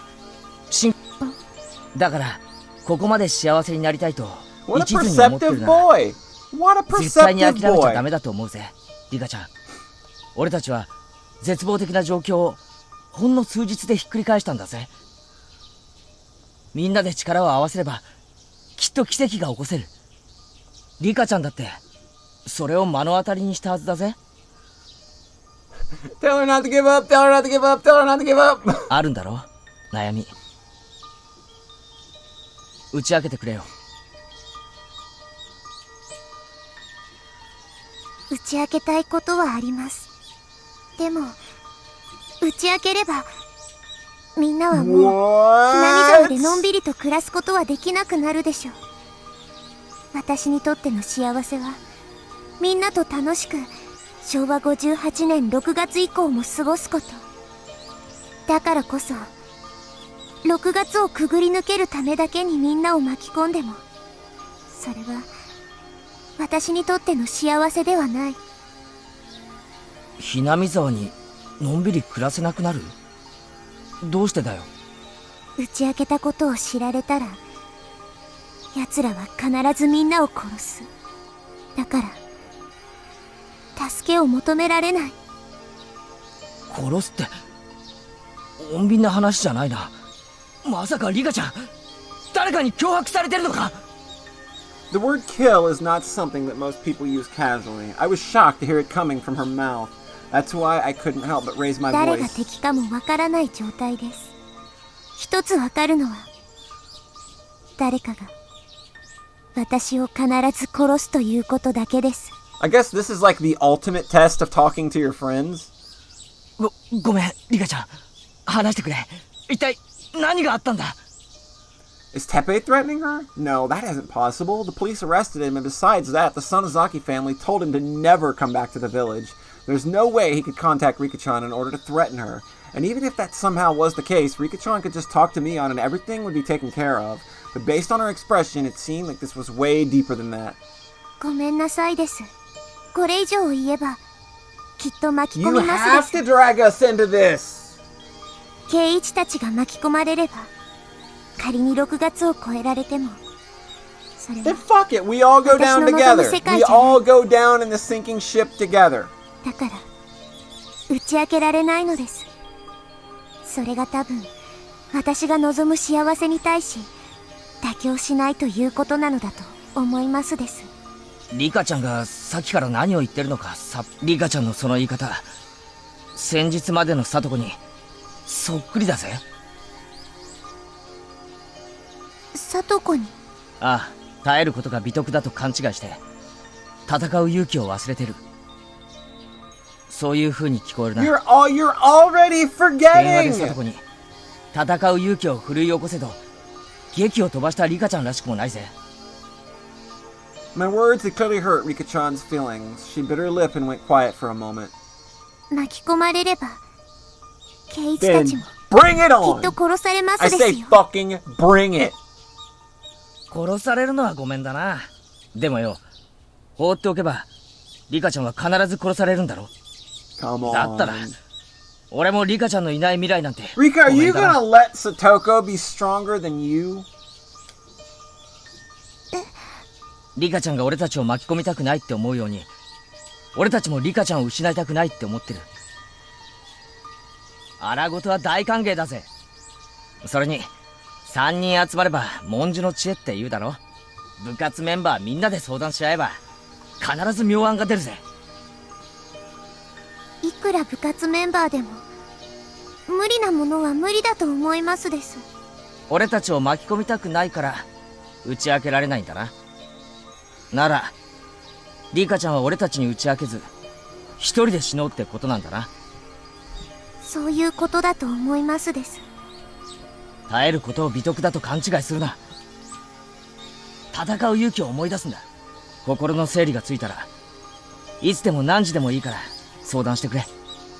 俺たちは絶対に力になるからな。ありがとうです。 Rika-chan was wearing a sorrowful smile. I could tell that she appreciated my sympathy. I don't know why, but Rika-chan is troubled by something. It's a matter of life and death for her. She can't even talk to us about it. At the very least, she won't talk to me. どうだった圭一くん？リカちゃんが悩み事だって？珍しいね。聡子、変なことを聞いてすまんが、リカちゃんが命を It's 狙 the われている same ような logic 話 they って used to get Satoko to finally just admit she was being abused, is that, like, you've got to stand up for yourself, even if it kind of sucks to try to do that, because being patient is not being brave. You're just waiting for things to happen. You're waiting for somebody to pull you out of the fire. And just waiting isn't the answer here. You've got to be the one to reach out as well. And it's a kind of a bummer that Rika's not, like, really keyed into that at the moment, given the fact that it was literally just like 2 days ago. は？何を言ってるんですの、圭一さんは。リカちゃまは村のシンボルじゃないですか。拝む人はいても命を狙う人なんているわけないです。なんだいな、物騒な話だね。 The more I talked to my friends, the stranger it seemed that someone would try to kill Rika-chan. Everyone was more confused リ than カち I ゃんは felt. 悩みを打ち明けてくれたわけじゃない。でも何かに悩んでるのは間違いなく、それはリカちゃんが俺たちを信頼してくれるならきっと近いうちに打ち明けてくれると思う。その時はどんな突拍子もない話であってもきっと信じてあげて力になってあげよう。きっとだぜ。 We all looked at each other and nodded. Oh boy. Oh boy. Oh boy. Oh boy.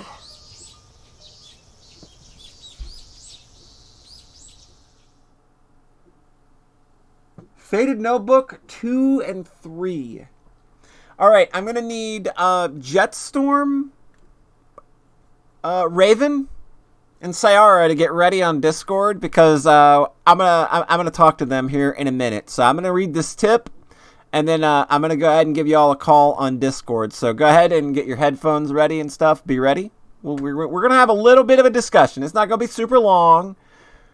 We just we want to get some thoughts on the room. So while I read this tip, get your thoughts together and get ready for me to press the call button on Discord. Okay? All right.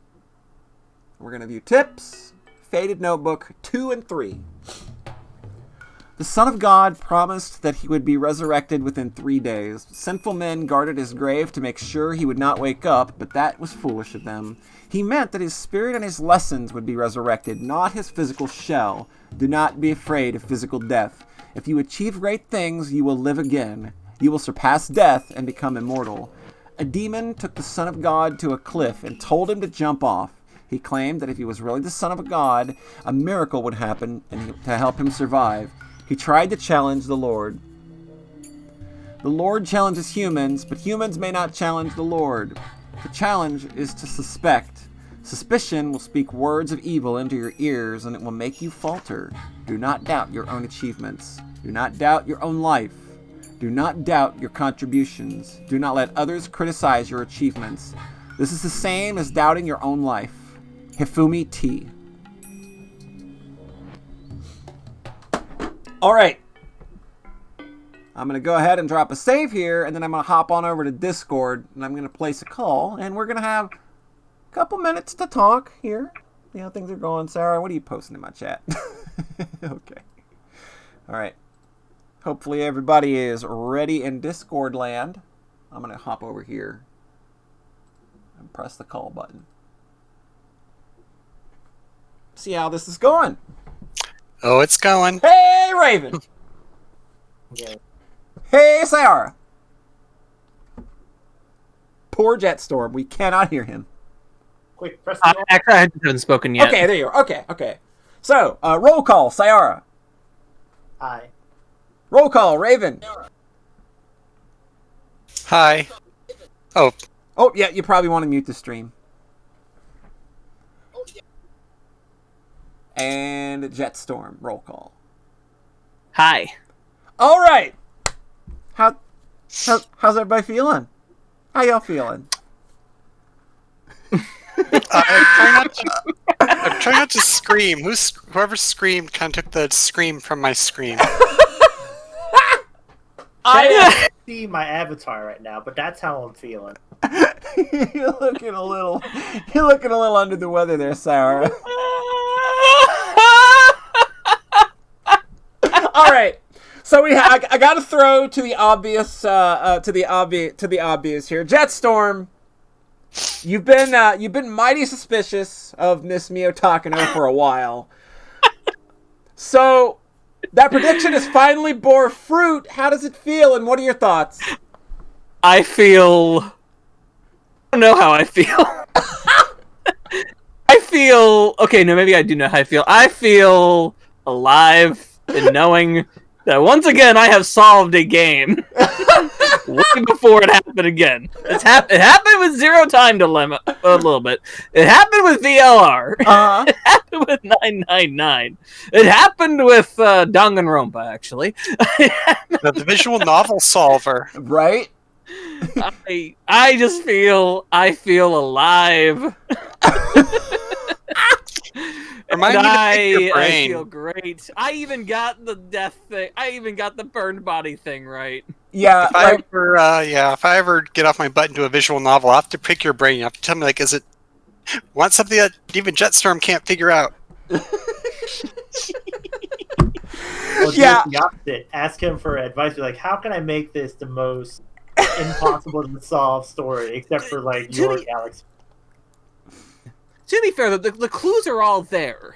Absolutely. I think that they give you enough in the question arcs for you to be able to, I think, fairly suspect Takano, Maybe not her motives and what's going on. Arc 3, right? Like I was not sure what was going on exactly. Mm-hmm. Like what exactly the Irie Clinic was doing, who exactly Tomitake was. I started suspecting Tomitake was someone important because he kept dying every single time. Right. Especially into the answer arcs. Yeah, protect the boy. Dying a lot. We failed to protect the boy again. And guess what? Looks like guess what? Him dying is one of her goals. Yeah. For sure. Look at that.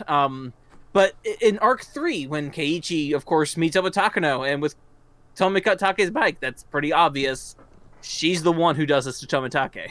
Yeah, for some reason I thought that timeline was a fluke, but I should have picked up that no, that's what happens every time, and this is only the first time we're actually seeing it while she's still, while she hasn't gotten the hell out of Dodge. Like, that's such a creepy implication, too, because while she's riding around with Keiichi, Tomitake's body is in the back seat. It's in it's in the fucking trunk, alive. That's so fucking unsettling. That is way more. It's also messed up that Keiichi didn't do anything, though. It's like he knew Tomitake was dead and he did nothing. Creep. I mean, in that arc, Keiichi had also killed somebody. Keiichi, too. that was the whole tension there, is that you're kind of suspicious of Takano just because of the way she's speaking. But we know Keiichi's done something, but it really is two killers kind of having a little tete-a-tete. And just like, we're just going to pretend we never saw each other tonight. That's going to be best for both of us. Right. All right, so Jetstorm, you were obviously on the money in calling Takano. I don't know if you can figure out what else is going on. There is another prediction I made offhand in the last thing that we did, and I'm very worried about that one being correct. Okay, what was that prediction? The village was murdered. Okay. So you think we've still got Murder Village on the horizon? Look, maybe. The mountain dogs are there, and that just kind of solidified that. Gotcha. I also I have several thoughts about that right now. Okay. I told you offhand in stream before what I also think about the mountain dogs. Right. You kind of see it's just like, okay, we're tightening the security, but that's a double-edged sword. Right. Okay. The other thing too of what I also suspect the mountain dogs may have been involved with. Okay. From in the past. You can go ahead and tell us what that is. Oh, I mean, I believe the mountain dogs were the ones who kidnapped the grandson. Okay. That is it. I think it was not the Sonozakis at all. Again, that's just speculation. That's Oyo's play. Okay. Yeah. All right. Peaches, Raven. What do you? Yes. Where are you at mentally? How does all this settle now that we've got a face to put on things that are happening now? Where is it settling with you? Well, gosh, it's not really settling because I'm kind of like, okay, I called the disease. I can pat myself on the back for that. You got Hinamizawa-itis. Yes. Hinamizawa-itis. Hinamizawa syndrome. We're gonna call Hinamizawa-itis. Yeah, but I didn't quite get the motive right. Turns out I fell for Takano's trap. But yeah, it can't just be it though. One rule of Higurashi is nothing is quite as it seems. The mountain dogs, they could kill Rika at any time. So why are they biding their times? There's one more piece that needs to fall into place, and I don't know what the heck it is. Okay. Do you have any predictions going forward then? Okay, trusting your friends, and they needed to have Satoko talk. I think Satoko is going to maybe get it out of Rika. That there's this shadowy mercenary force that's been following around this whole time, and somehow, after a million lifetimes, never seems to quite do their job. It's like you had one job, guys, and you dropped the ball twice. You dropped the ball 100 times. Yeah. So yeah, I don't know who's going to. I don't know who's going to wake ball. all that they're not dropping is the one they're supposed to not drop. And they do that one. Okay. Sayara! No talk me, Angie. How you feeling over there, Sayara? How's them crops doing?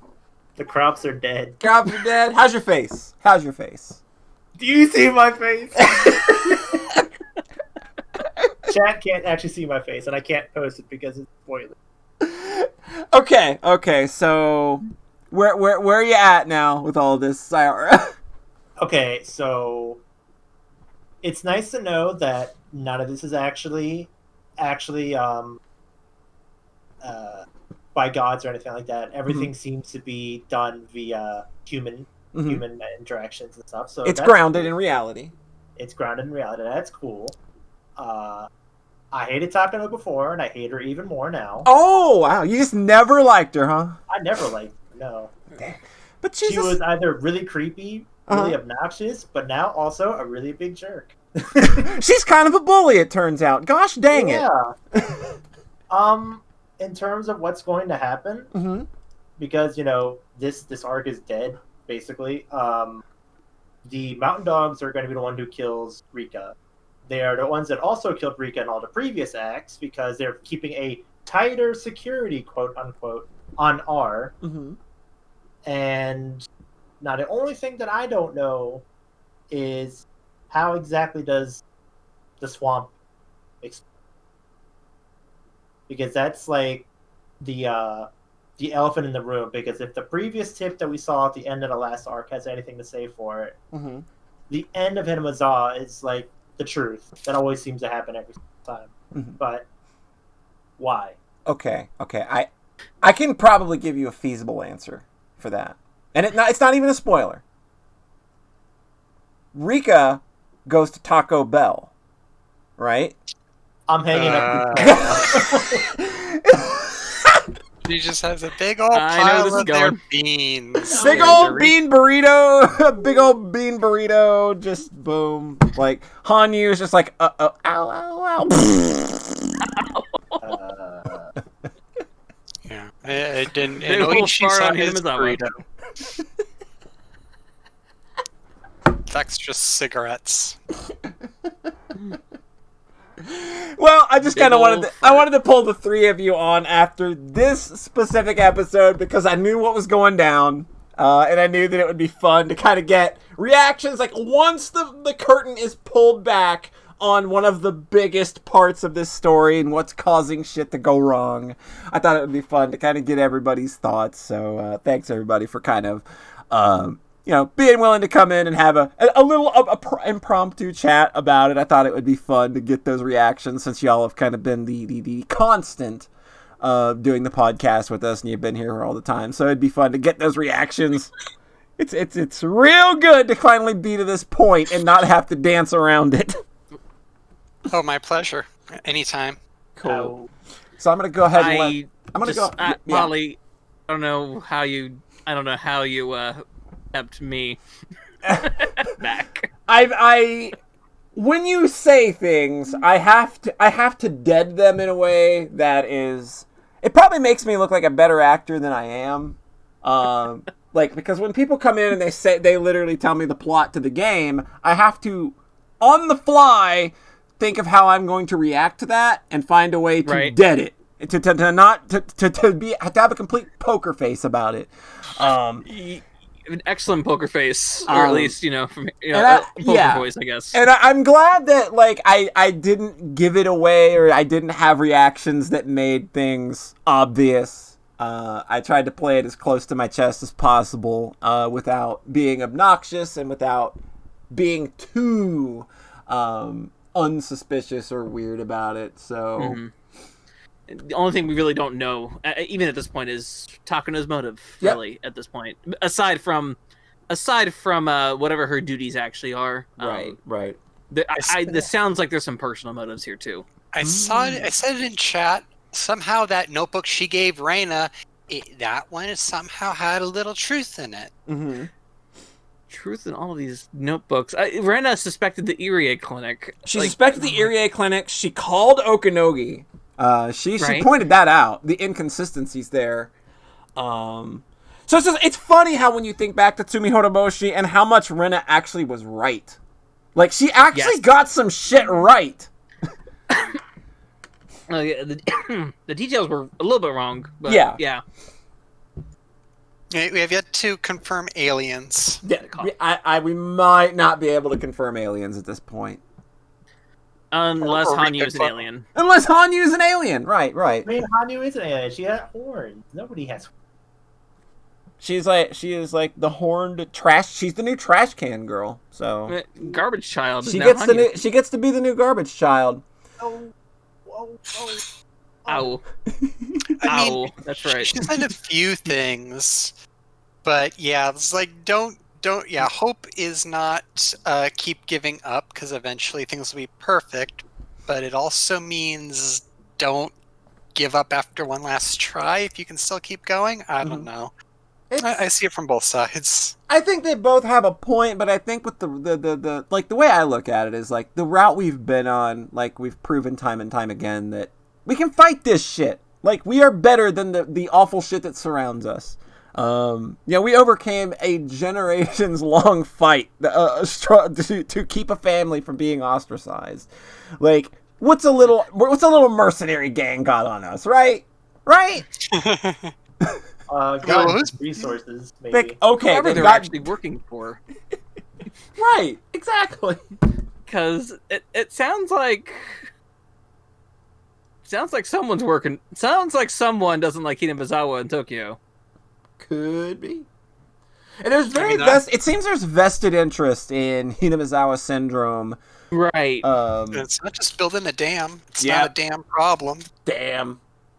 God damn it. Literally, goddamn. Damn fight's not over. Wouldn't that be the kick in the teeth? It's like, oh yeah, this is payback for the damn conflict, you guys. Oh, that'd be such a dick move. That's a prediction I also had. Yeah, I think Tom actually called that. I think that was one of his predictions of a motive. So if we're gonna have the Higurashi art book, when are we gonna get the Higurashi scrapbook of all of Tom's series? He's written 34 of them. Yeah, I'm pretty sure. All right, you three. It's been an absolute pleasure. Right. Thanks for joining me this evening. We will talk to you in this kind of setting when the series is over. So all that's left is to let everything wash over you, see if you got any more theories coming out, and that'll be fun. So I'm gonna go ahead and let the three of you go.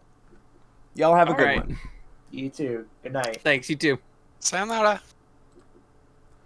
And I'm gonna say goodbye to everybody else on stream the rest of this evening, but I'm gonna hold on stream for another couple minutes until Jetstorm 4 starts streaming. That way we can toss this wonderful host over to him. So,